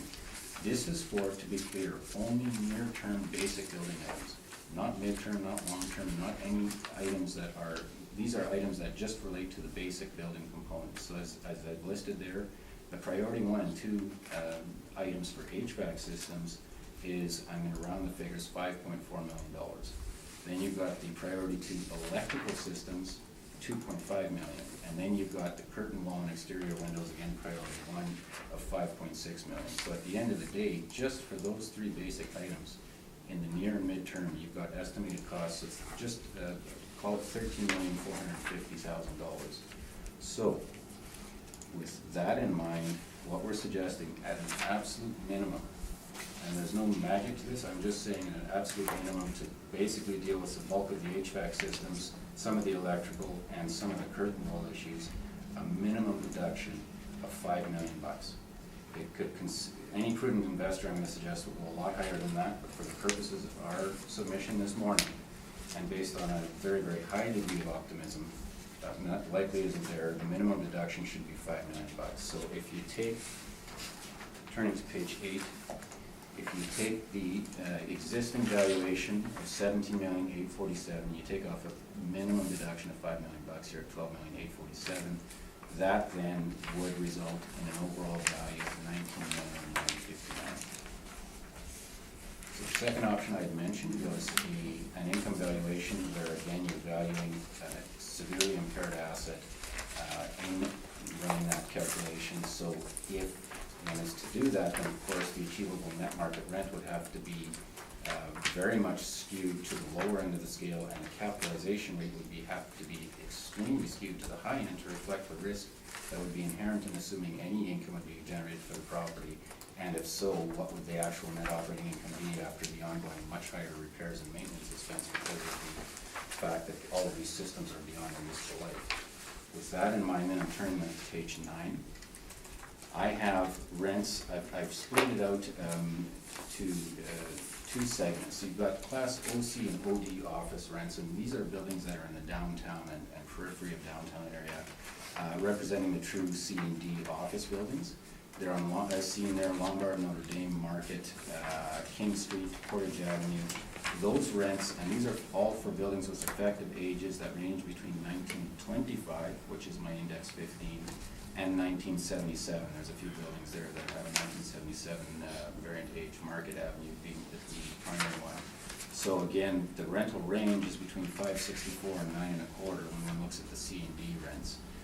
Blend of, there's a floor category if you see in the middle of that chart, so some of the rents are upper floor, some are main floor. Wanted to give the board a good cross-section of all of these rents.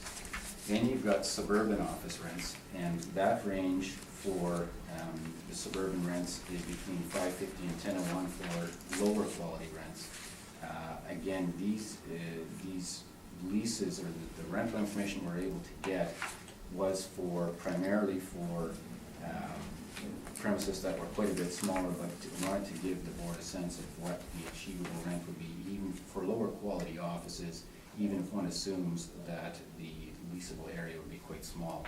So at the end of the day, what I'm suggesting, and there's actually a typo at the bottom of page 9, I stated in my brief $9.75 a square foot would be appropriate. I've actually used $9.50, that's an error on my part. So I'm suggesting a rate of $9.50 a square foot to reflect the extremely poor condition of the subject. And that is the rate that we would apply. Now, the other contention, the other point under debate would relate to capitalization rate, which is at the bottom of page 10. So the departments applied a cap rate of 7.75% to this asset. Now, Ms. Shable doesn't have it in her materials. I do, so I'll refer to it here, and I'll get the board on Ms. Shable to the page that I'm talking about. The department's parameters for the 2018 assessment indicated model capitalization rates of between 5 and 10.5%, not the 8 or whatever the top number was that the summary that was given to Ms. Shable suggests. But the actual top end of the office cap rate appears to be 10.5%. And we're suggesting when you've got an investor looking at this and seeing a potential $30 million price tag in the next 3 to 4 years to keep this building operating, that demands a cap rate at the very high end of the scale. So we're suggesting 9.75%, not the 10.5%, but certainly something approaching it to reflect what we consider to be the exceptionally high risk to any kind of operating this building as a leasable property. So on page 11, we've got our overall now. So we have treated the 175,962 as the total area for the office building, notwithstanding Ms. Shable's advice that the 9,630 feet is the museum. I'm not going to change my numbers. It wouldn't have a material effect, and certainly that was the 950 rate applied to that area. We continue to believe that's fair. Ms. Shable, and I appreciate your advice, Ms. Shable, on the penthouse, the 8832 square feet, which is the third of the 3 premise. That is a mechanical penthouse. That is truly what it is. It's a mechanical penthouse that have no leasable value whatsoever, notwithstanding that the model threw a number on it. These are, it's completely unfinished cages for some storage and some mechanical just a portion of the top level. Would have no rental value whatsoever. So certainly in this context, we believe the 950 rate would be very fair. Again, we're applying the capitalization rate suggested at 9.75%. That then comes in at a rounded value of $12,660,000. So that value of $12,660,000, that equals a rate based on the total area of $71.95 a square foot.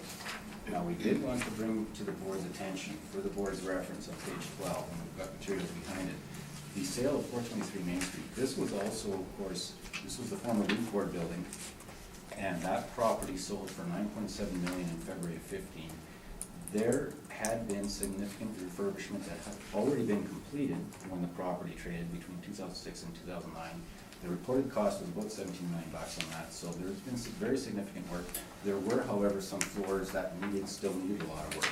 So this is an example of a transaction that involves a building that didn't have the degree of impairment by any stretch that the subject does, but it did have some degree of impairment, and it was also a very large building of $143,855. So that sale price for a partially impaired asset is $67.43 a square foot, which we believe certainly is very consistent with the request we're making of the board this morning. So, to conclude, we certainly don't disagree with the valuation of the 2.15 for the warehouse and the 4.96 for what they're calling the repair shop. We are, however, suggesting the value for the office building of $12,660,000, which is the income-based value that we've submitted, and that then results in a total value of $19,772,000. So if I could ask the board then to turn to page 14, the board in the Shable. So here's some photographs from the inspections of the property, pages, and I won't go through them all, but pages 14. Top of page 15, one of the items I mentioned was the curtain wall and the windows that need to be replaced. This is, of course, what's happening with the condensation, and typically when the seals break, there's a lot of condensation becoming opaque, and that is what's happening. One of the issues involved relates to asbestos, and that's at the bottom of page 15. Some of the piping and some of the mechanical systems still have the asbestos joints and fittings, so that is an additional issue. Page 16, very, very old and beyond useful life for mechanical and boiler systems. And pages 17 and 18 are some other photographs of the other components that are not an issue this morning. Turning then to, I'm going to flip forward a few pages. Starting at page 27, please.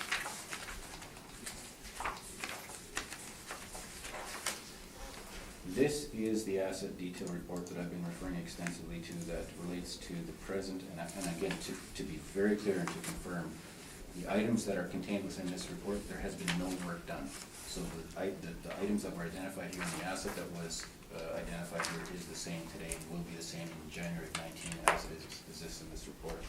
So I'm not going to go through this page by page because after the actual report, I've got a summary of some of the key items I was talking about. But this, if the board chooses to do so, lists all of the different items that are identified as being beyond useful life and require work. The one thing to be cautious about, you will see, so for instance on page 34, if we could turn there briefly. Page 34, the third and fourth items on that page, and this is where I said there's a couple of occasions where the options given by in this report relate to modernizing what was already there and completely replacing it and modernizing it, or simply working with what they had. Now, you'll see that the third item says the curtain wall system standard renewal beyond useful life, and that is the cost of $4.58 million.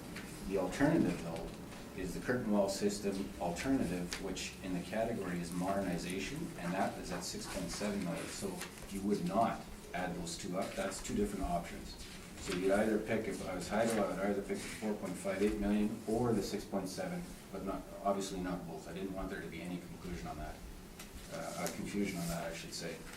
So the other modernization item, as the option that I referred to, is located on page 35, where they talk about the HVAC systems, and if they choose, instead of all the different individual options that are listed there, each item, if they chose rather to go with a complete modernization alternative, that is the $13.3 million referred to on page 35.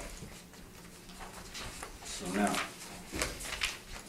to try and help the board synthesize and digest the main items that I've been talking about, could I please ask the board members in Ms. Shable to turn to page 49. I had mentioned in my submission that there were I was focused on priority 1 and priority 2 systems that relate to basic building components. So this, on page 49, and these numbers and this data comes directly out of the report that I've submitted. The exterior windows, category 1, so top priority, category 1, the curtain wall system and the aluminum window renewal, that cost, just for that alone, is $5.6 million. On pages 50 through 52, this relates to the category 1 and category 2 costs out of the report just for HVAC systems. So these are basic building components and building elements that must be fully operational in order to secure any income for the property whatsoever. And on page 52, the estimated cost, and I referred to this in my brief, the estimated cost for those items alone, priority 1 and priority 2 HVAC, is $5.37 million. Page 53, I talked about the category 2 electrical, which is still high priority in relating to basic electrical systems. That estimated cost is just a tick under $2.5 million. And then, on pages 54 through 57, these are the category 1 and category 2, so again, the immediate and near-term items that relate to all the other systems, ACT being a ceiling system, carpeting, tile, all these other systems that certainly one would need to address in order to secure any kind of income for the property, and that on page 57 is a total of $4.1 million. So with all of that in mind, certainly we believe that the suggestion we're making for a minimum $5 million deduction in capital represents an extremely optimistic point of view, and I believe that's fair. I'm not going to go through page by page, but in terms of my office market comparables, I have photos from pages starting at page 58 and continuing through to page 66. So in each case, I referenced it by index number, and my office, photographs of the offices are located for the board's reference in those pages. Now, one item I had specifically mentioned related to cap rates, and the summary provided to Ms. Shavel and her materials is not consistent with the department's, some of the department's statements. So if I could ask the board members and Ms. Shavel to turn to page 71. And this is out of the department's 2018 valuation parameters.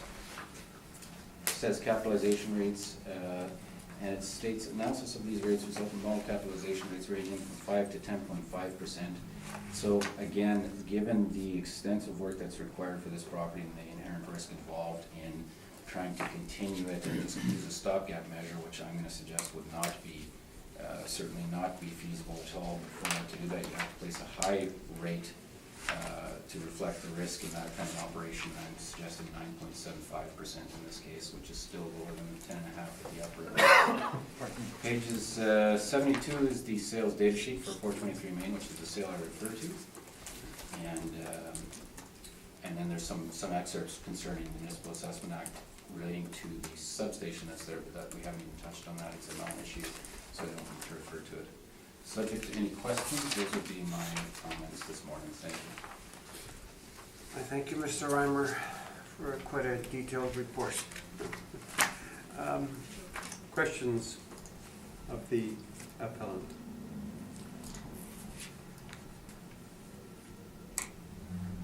We talk about capitalization rate between 5% and 10%. If you look on my capitalization rate spreadsheet, specific for office building, you have 5.25 to 8.50. If you go into hotels, it will be 10%. So it shows spread on all property of City of Winnipeg between 5 and 10. I will mention it. You mentioned about your mistake of rent. So instead of $9.75, you want $9.50. I use $9.50, correct. And our applied rent only $10.50, $1 difference. It's very close.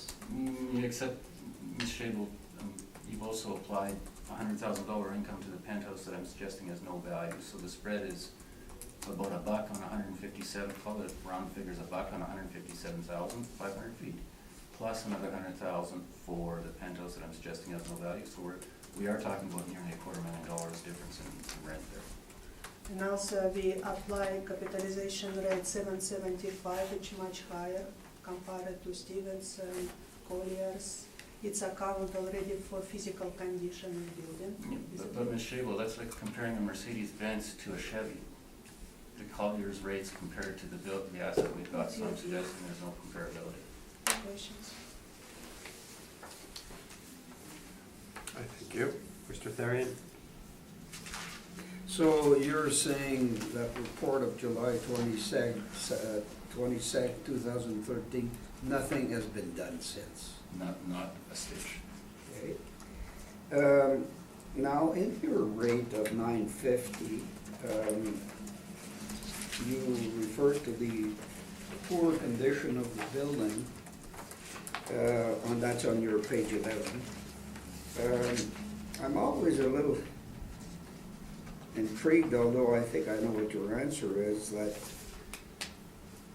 appellants often adjust the income and also bumped up their cap rate, and sometimes to me it looks like Double dipping. double dipping, but your comment was that poor condition at the top, then you talked about the investor looking at his investment. But I always have a challenge with that, because it's being adjusted both ways. Yeah, so can I suggest this? Yeah. Very good question. Initially, can I ask the board and Ms. Shable please to turn to page 9? This building, at best, in the most optimistic scenario, if one were to somehow try and pigeonhole it, is a D at best. If one looks at the OC and OD office rents on page 9, the lower end of the scale, which is where I actually believe this thing would fall if you were trying to rent it as is between $5.64 and maybe $7. And that's assuming that tenant would be willing to pay for what amounts to a building that is hammered out and with high ongoing costs. So that's just assuming an optimistic. So when I say the 950, when you look at the rental range for the buildings I've got, these are not buildings that are hammered out to the ground. So 950 represents something that is, we're not talking about a Class A or B building, we're talking about something that's very far removed from that. So that is actually quite optimistic. If one were inclined to rather use really truly at the low end of the range, call it $5.60, $6, $6.50, and then the cap rate in, you know, the 8.5% or something like that, okay. But there is an element of both that it's at the end of the day, it's a reflection of the risk to the NOI. So when I'm using on my page 11, the 950 for the whole area, including what I now know to be a penthouse, which really has no rental value, that is an income stream that has an exceptionally high degree of risk in this asset. That's why, Mr. Therian, I've chosen 975, as opposed to saying it should be $5.50 a foot based on present physical condition and maybe 8% or something like that. I'm not meaning to double dip, but the reason for the cap rate of 975 is because I've chosen an extremely optimistic rental rate, and the risk to your NOI, even using the 950 rate, when you've got ongoing repairs and maintenance, because there's no tenant in the world that is going to take this building and accept a potential obligation and covenant to spend millions of dollars every year on stuff that's breaking down. And there was lots of evidence of the stuff that was breaking down. So there's going to be slippage in the recoveries from the tenant relative to these deferred maintenance items.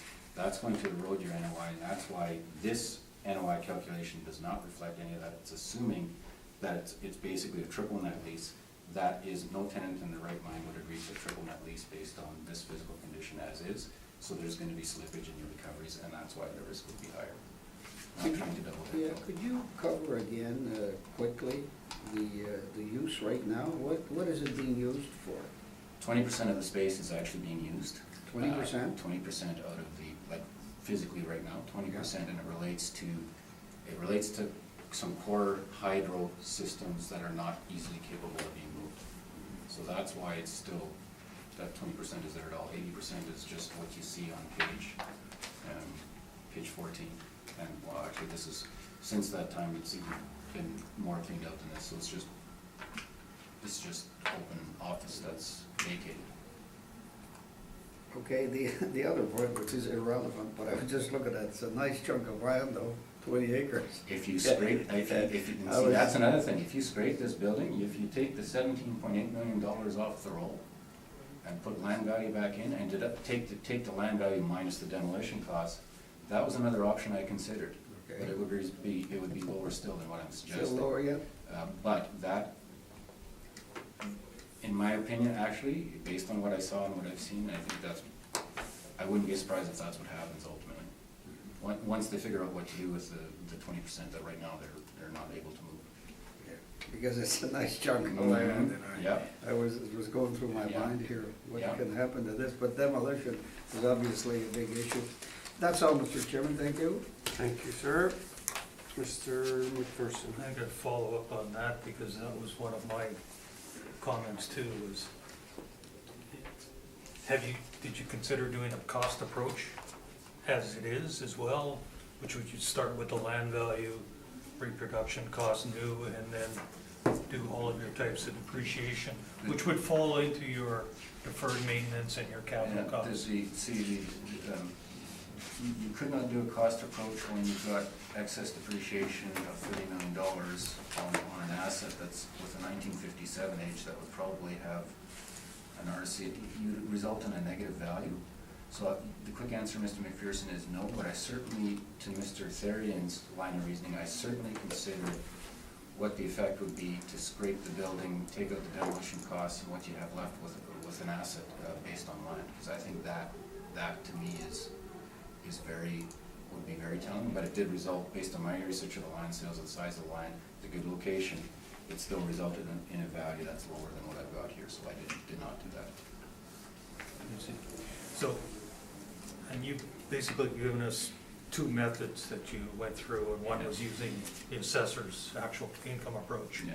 And then, Capital deduction, yeah. and then using a capital deduction, which you're not relying on, right? Is that correct?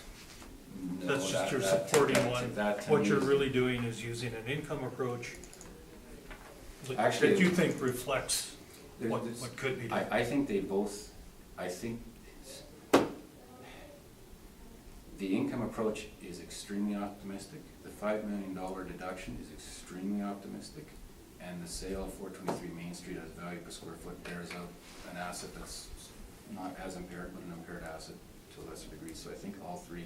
Quick answer is, am I relying on more one than the other? No, they're actually, I think it all hangs together with what this asset actually is if one looks at it through rose-colored glasses. The values come in very, very close, but again, the 950 is optimistic. I think the 975 is a rate that, notwithstanding Ms. Shable's comments, I believe is in itself optimistic when you're talking about 950. So I believe that all of it hangs together when one looks at the whole picture, not relying more on one than the other in this case. But the request, sorry, Mr. McPherson, the request is indeed, the final request at the end of the day on my page 12 is based on the income approach to value and not the slightly lower figure using the $5 million reduction. So Right. that is absolutely right. Right, and so just one final clarification. If you had mentioned a Class D suburban building, are you aware of any publication that classifies properties So as? that's suburbans are, okay, oh, and that's a good point. Someone, I can't remember which of the panel members, sort of, what's a Class B suburban building? Like when you're talking about the commercial real estate reports, and Mr. Neufeld mentioned this, and certainly my time at Colliers, everything he said was consistent with my experience there. The range of properties they track is extremely narrow. These are high quality investment grade assets. A good example I'd suggest of a suburban B, the Investors Building at corner of McGilvery and Waverly, that's a good example of a suburban B building. So to give you a context, I think that would be the closest thing I could identify when you're talking about a suburban D. This at best, it doesn't even rate, so I don't have a specific building I could point you to. Okay, thank you. Thank you, Mr. Chairman. Okay. Would you like to summary? It's up to you. My summary. 2011 buildings will be continued to house radio technology system infrastructure. It will be repurposed for function primarily as technical operation facility. So it's existing high-based use. Agent office comparables, area between 400 square feet and 21,000 square feet. It's much lower than subject. Property leasable area more or less around 158,000 square feet. The agent suburban comparables with rent between $5.5 and $10. It's for supported our applied office rent $10.52. And also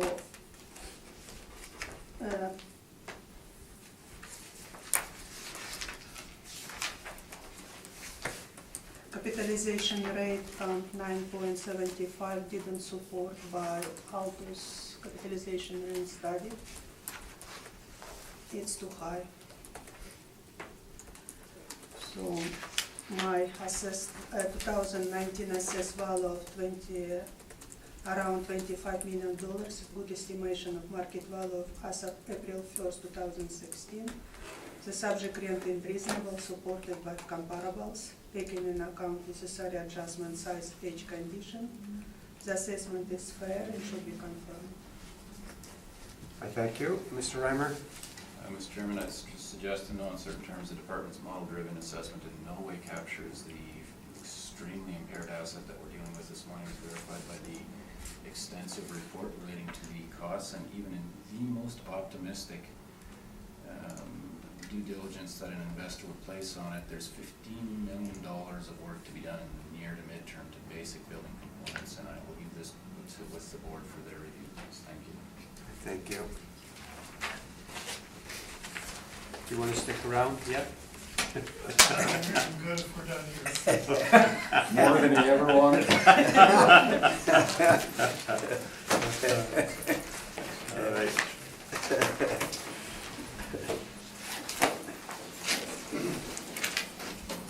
Thank you all. Thank you. Thank you. We'll go to 210 Mason Street. So, Madam Assessor, whenever you're ready, you can take us through this property.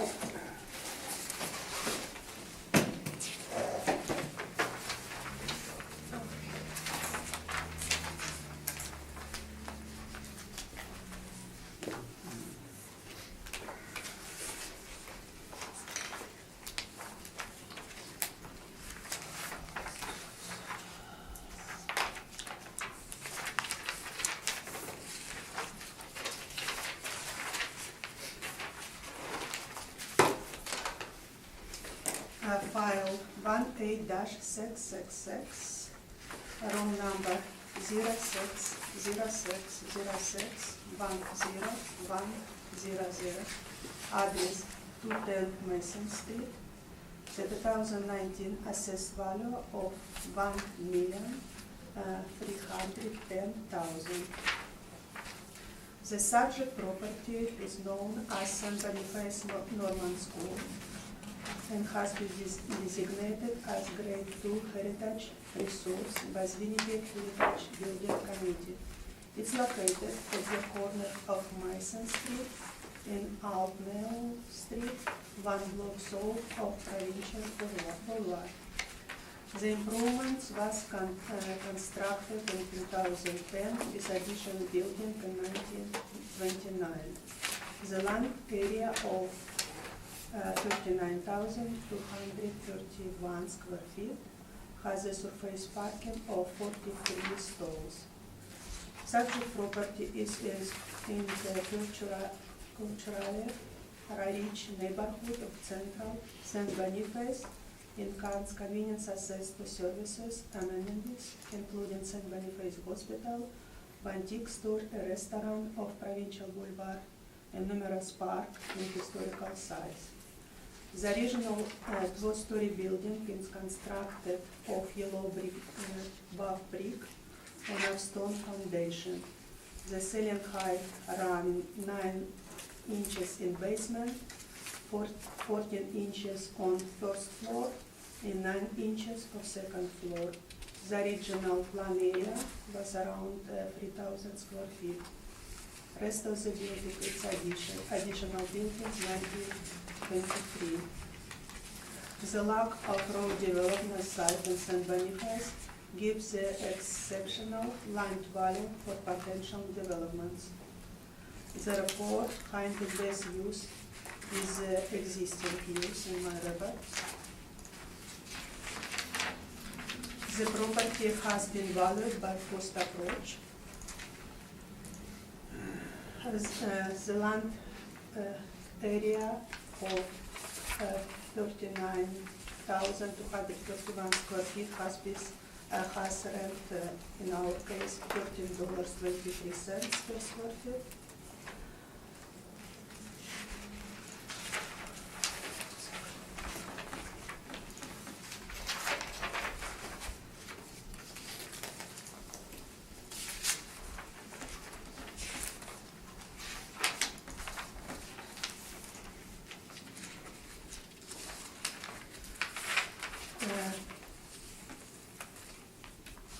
The improvements in our case fully depreciated. It's only 5% left, or we account for 124,000 just for building. Rest of land value. On my page 6, you can see land sale comparables. This is my subject list columns. You can see that rent comparables between 11,000 square feet to 96,000 square feet. With our average sale price per square feet come across to $44.85.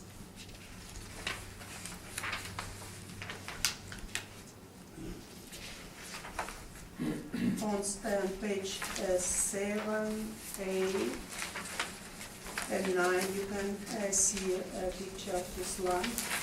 And on page 9, I have land sale comparables map around.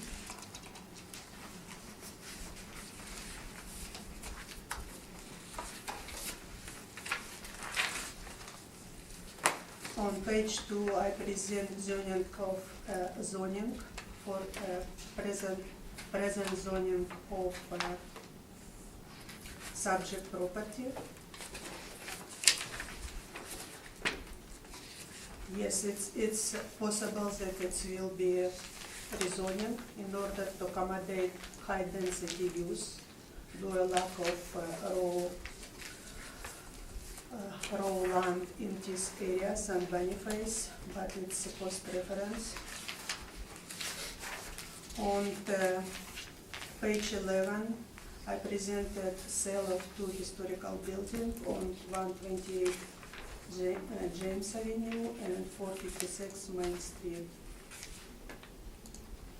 With sale price between $52 per square foot of improvements or $56.47 per square footage.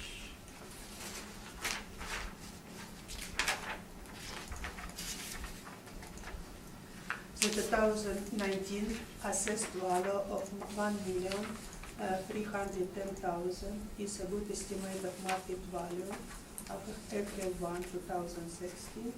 The assessed value is supported by comparables of that and land sale, taking into account necessary adjustment for size and location.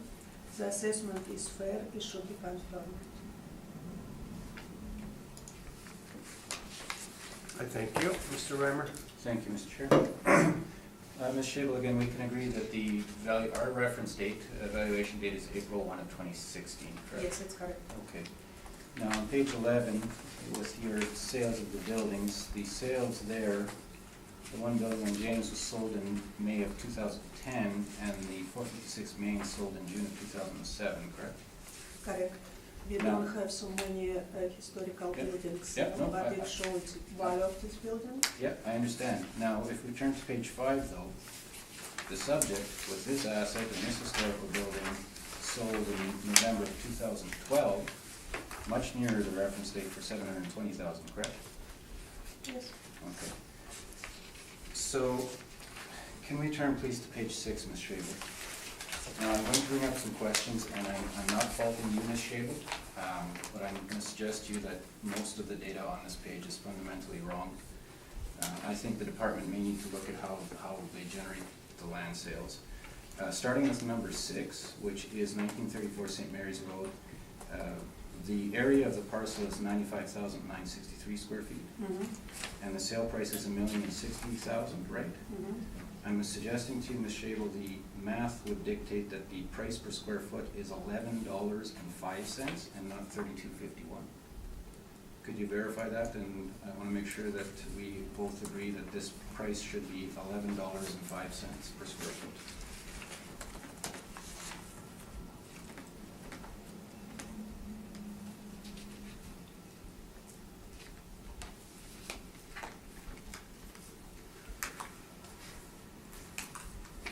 Yes.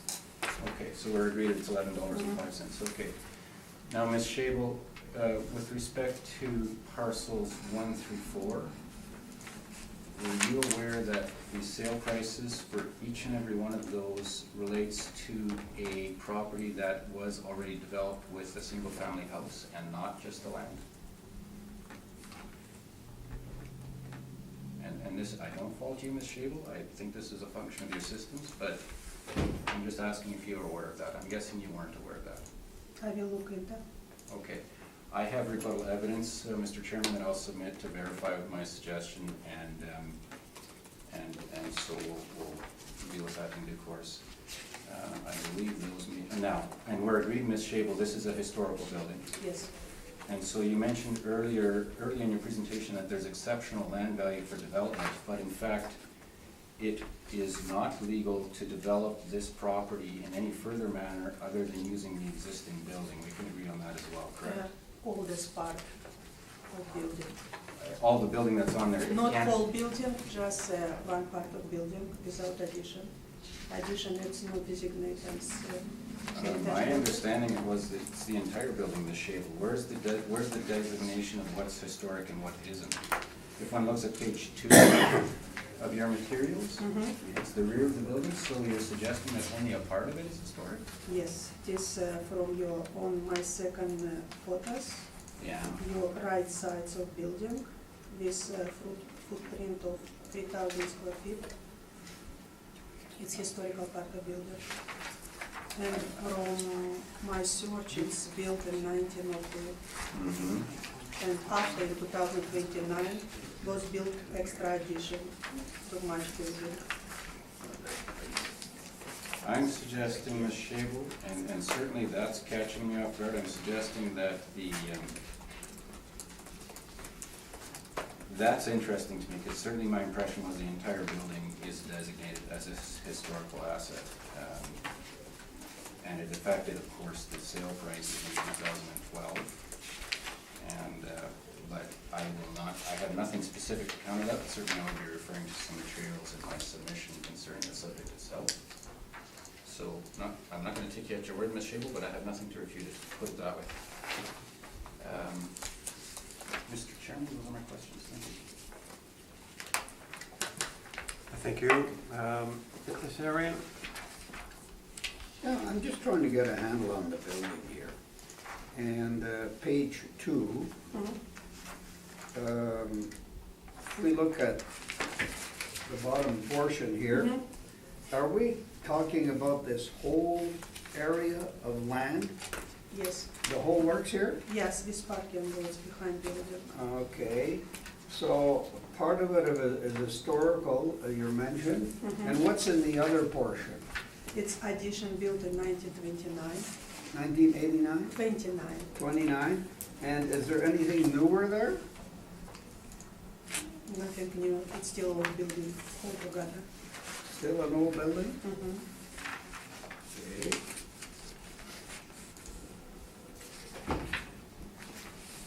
And when we're looking at page 4, is that the portion that's considered historical? Yes, it's correct. So going back to page 2, I guess about a third would be historical and 2/3 would be Addition, yeah. the addition Yes, of it's correct. 1929? No, 3,000 square feet is just land per square footage. It's free floor, it's basement and two-floor building. It's will be altogether 9,000. Yeah. Gross floor is 27,000. Anyway, It's basement. I'm not totally 6,000. clear because I thought there was a seniors residence involved in that place as well, so that's what I'm looking at in here. But that's not the case as far as, that's the whole chunk of land with the parking in the back, all of that, Yes. all of this. Okay, thank you, Mr. Chairman. Mr. McPherson? Thank you, Mr. Chairman. So, this is done on the cost approach. So you've used a land rate of, I think you said, what, $30.23? I come up with 33.39. No, I don't know. $30.23. On 39,231 Yeah, square because feet? when you can see building, we still allocate 124,000 for the building, Okay. distance of building. Okay, I see. So she's got, yeah, that's probably okay. Okay, and then, so you started with that, then the cost approach in order to value the building, and that was done, what, Marshall and Swift based? Yes. And what about the depreciation tables? It's we account for 95% depreciation table of this building in current condition. Okay, and is there any reflection of it being a historical building at all, whether partially or fully? Is that considered to be a type of depreciation as well? That we, No, no? historical doesn't apply. It will be applied for redevelopments. Historical, Okay, and because you have to preserve these exterior walls, 40 centimeters, some wood inside building. Fireplace would consider it historical. okay, thank you. I'm going to reserve my other questions for the applicant. Okay. Mr. Randall, the floor is yours. Indeed. I'd like to start by handing out the rebuttal.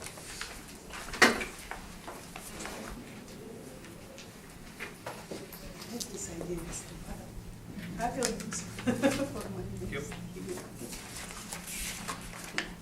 Thank you.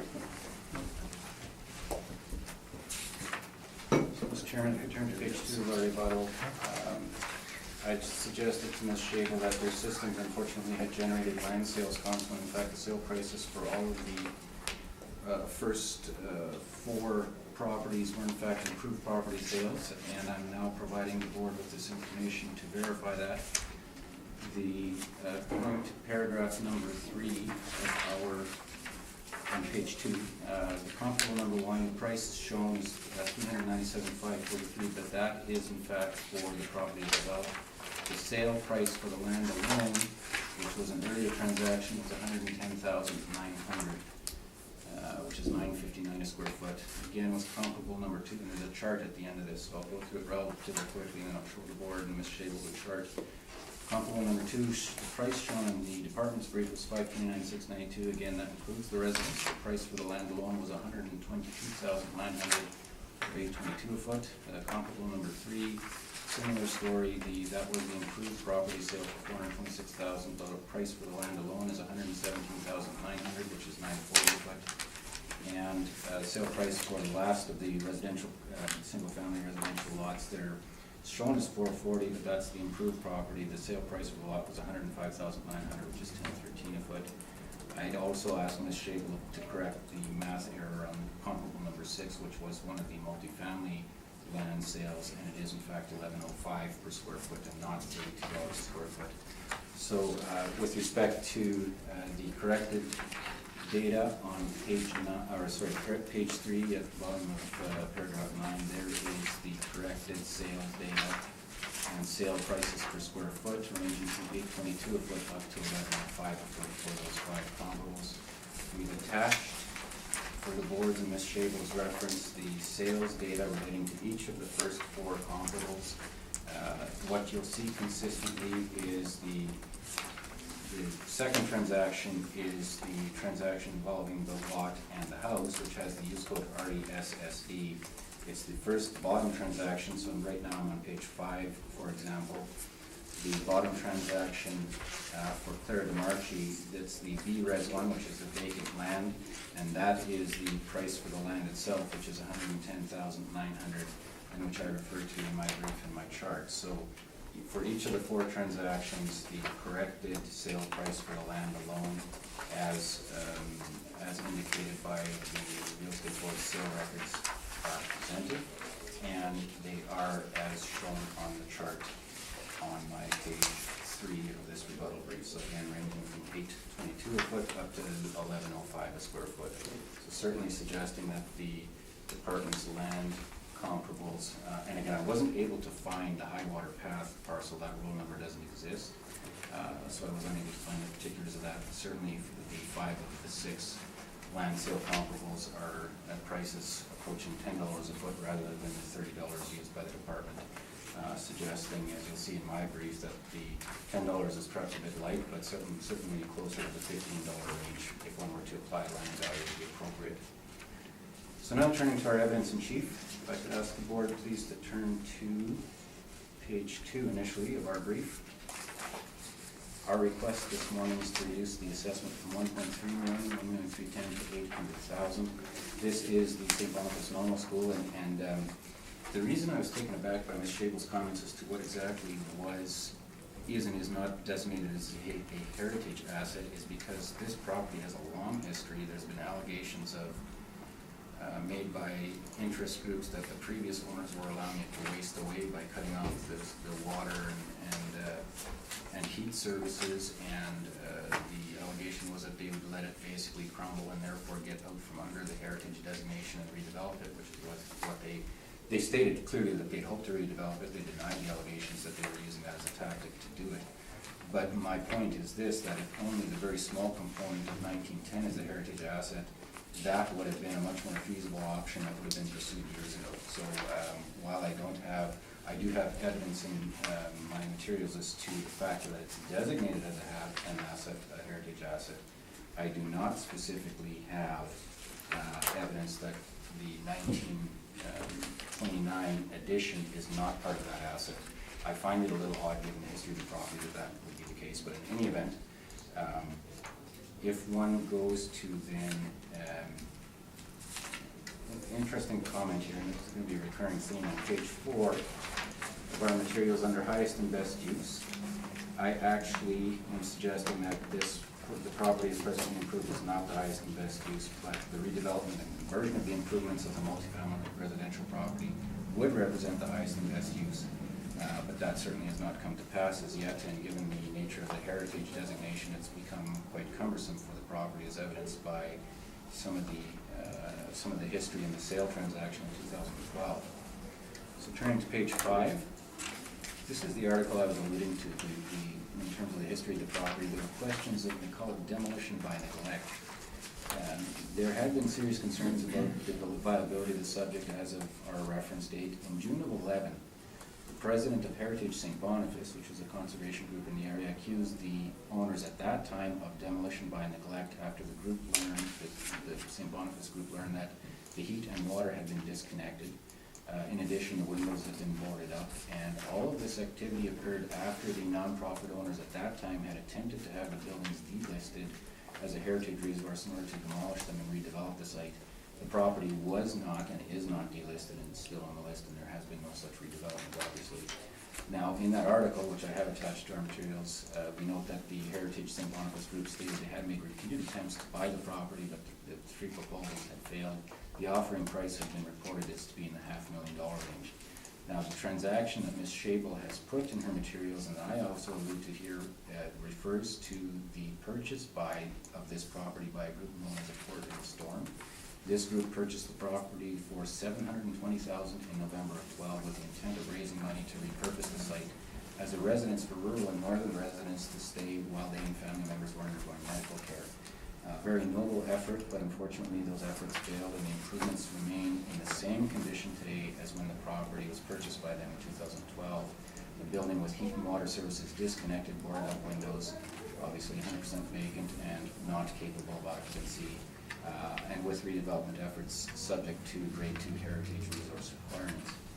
So what I'm suggesting, and I'm at the bottom of page 5 now, given the very poor physical condition of the subject and the fact that this condition has been the same for many years, we submit that the best evidence of value is evidenced by the transaction and attempted transactions involving this property.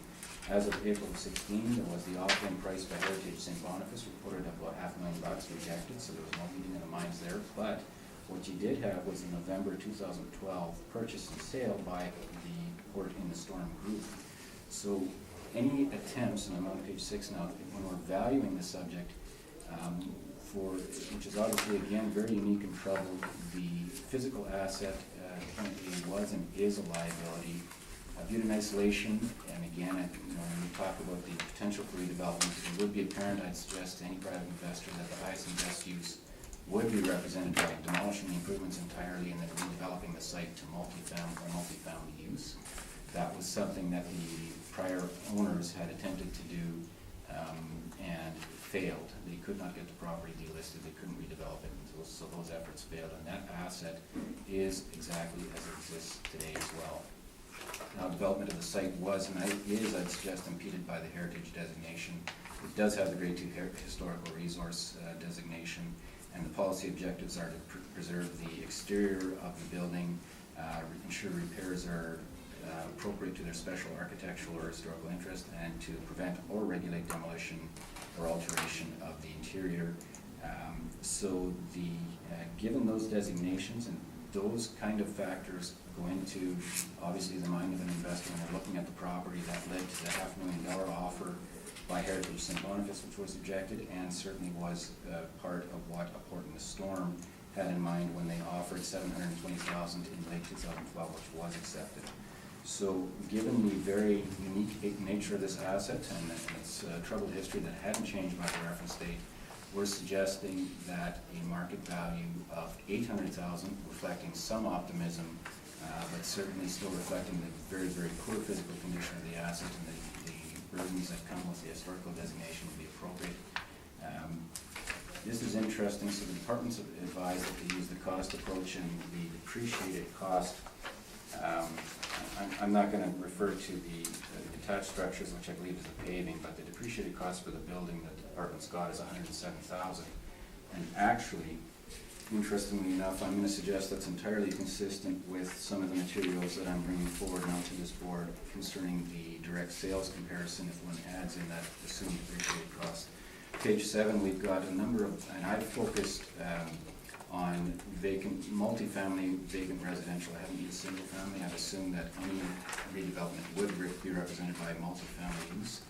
And I've got the transactions as indicated on the middle of the chart in the middle of that page, ranging from $943 a foot up to $1,539 a foot, including, interestingly enough, that St. Mary's transaction that Ms. Schabel also had in her brief, but with the correct rate of $11.05 a square foot quoted on it. With the exception of the 761 North Drive, all of the sites have been developed with multifamily housing and a lot of them with condominiums. All of the sales data sheets and assessment pages relating to these sales are attached. So if one assumes, even looking at the range on that chart, if one assumes something at the upper end of that indicated range at $1,550 a foot, you come in at a land value at the very upper end of $608,000. And the reason I say it's somewhat consistent with our request is if you take the depreciated cost that the department's put on it with the vacant, the VRES 2 land sales that I believe are appropriate, 608,000 plus call it 107,000, and you're at 715,000, which is extremely close to the purchase price in 2012 at 720, and is still somewhat less than, but not entirely inconsistent with my requested value of 800,000. So I believe the request certainly makes sense in that context. I have not turned to page 8. I have absolutely not intended an approach to value in this case. I don't believe it's appropriate. I certainly believe that the demonstrated history and the sale price and the fact that we're dealing with a very, again, an asset that is requires extensive work even to make it capable of occupancy. I believe the evidence would support something akin to the $800,000 value. So I have on pages 10 and onwards, there's several pictures. I did get a chance to inspect the property, and there's exterior shots, but I want to go take the board, please, and show you, starting at page 13. These are the interior shots. It was abundantly clear that there's going to be a whole lot of work involved in dealing with this building. Page 13 is the interior of the original, Ms. Shables referred to the original smaller structure. This is in the original structure. Page 14 as well. Page 15 as well is in the original. And then starting at page 16, this is where we get into the structure that is the 1929 addition. So obviously in exceptionally poor condition, it's going to require many hundreds of thousands, if not millions of dollars to get this back into shape and capable of occupancy. And that was the basis on which the $720,000 purchase price presumably was made and accepted. The sales data sheet relating to that $720,000 transaction is located at page 22 for the board's reference. The designation as a historical resource is located at page 23 and 24 specifically. Page 25, this is the article relating to the purchase of the property in 2012 by the organization opposing the storm. Unfortunately, again, the government did not step up with funding, and they weren't able to raise the funds that they had wanted, and so there hasn't been any development that way. Page 27, this is the article relating to the St. Boniface, Heritage St. Boniface, the group that was concerned that the property was being in the process of being demolished by neglect. And that's at pages, that article ends at page 30. Very interesting, at page 31, there's a printout from the historical records showing some of the history of the building. And at pages 34 through 69 are all of the sale transactions and details relating to the land sales comparables that I presented in our submission. Subject to any questions, those are my comments this morning. Thank you. Thank you, sir. Ms. Schnabel, questions of the appellant?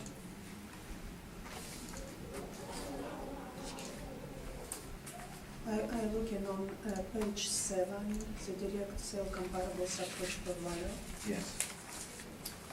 It is true that your rent comparable much bigger to compare to subject property of 40,000 square feet and should be adjust upward your rent comparable square feet. Not necessarily. So a couple of comments. If you look at 1201 St. Anne's, Mr. Chairman, that's was comparable. That's very close to the reference date, very close in size, in fact. And it's at $13 a square foot. It's not desirable location like subject property. Well, absolutely it is. No. It absolutely is. On St. Anne's Road, yes, that's a very desirable location. That was going to be my other point, is that these properties, as I mentioned, Mr. Chairman, all of these properties are purchased and have been developed with multifamily development. So yes, absolutely, these are high demand properties. Economies of scale in the Shavel, I'm certainly not disputing that it might apply, but one has to look at the entire scheme as to where they're located, what the demand is. Southtown certainly is in one of the hottest areas of the city with the Waverly West. It's called Bridgewater. in the Bridgewater area, and interestingly enough, the property on, I didn't have the index numbers, 1, 2, 3, 4, 5, and 6, and I'll get the reference to that.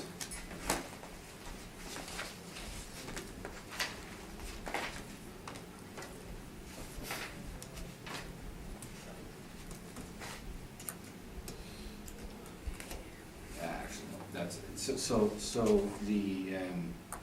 the properties in Mashable, I'd suggest there might be an economies of scale, but the 1201 St. Anne's with a very similar size at $13, and even adjusting for economies of scale to $15.50 for these other high demand properties, I believe it's been appropriate, and is entirely consistent with the sales that you presented, with the exception of the one that we couldn't verify. No questions?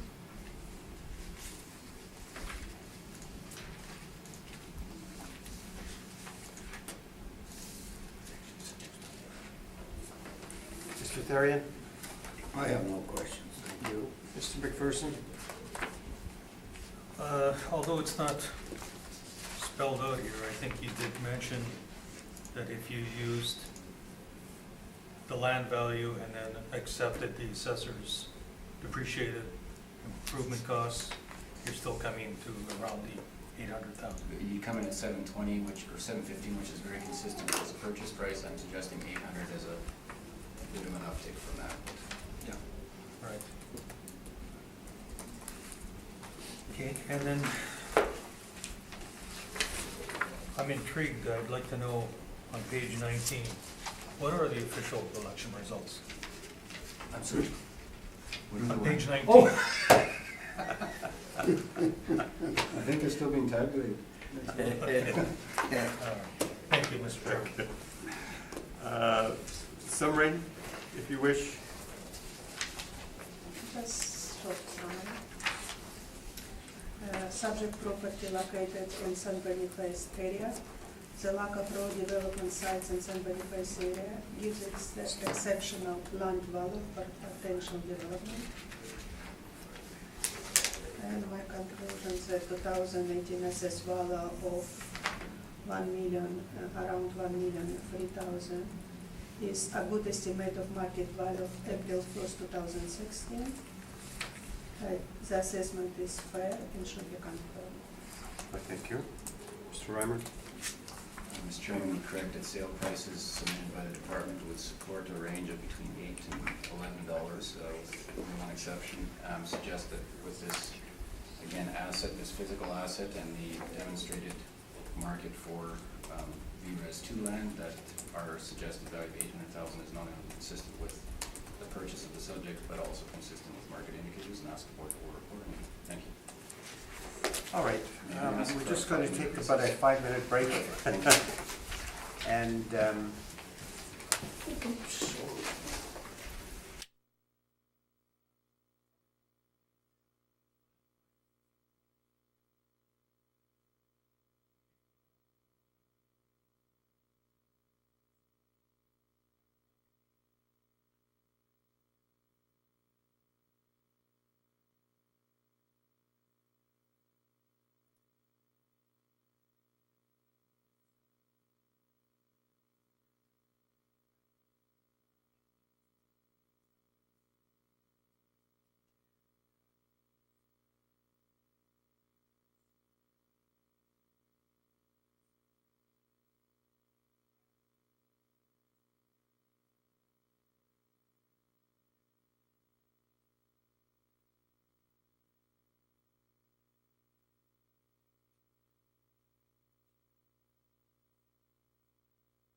swimming in my house. Okay, we'll call the meeting back to order. And I think we're going to postpone the other ones on the docket here on Kennedy Street and Provencher due to the fact that people, some other people have some other obligations that they have to be out of here very shortly. So those other two, Mr. Rammer, will be postponed, Kennedy Street and Provencher, and I know you made a request, and I'll check with our secretary. Thank you. Okay, so thank you for your attendance this morning. Thank you all very much. Thank you, Ms. Shaler. Okay, and that concludes our hearing, unfortunately, and thank you for your presentations. For good questions. What? For good questions. Yes, yeah.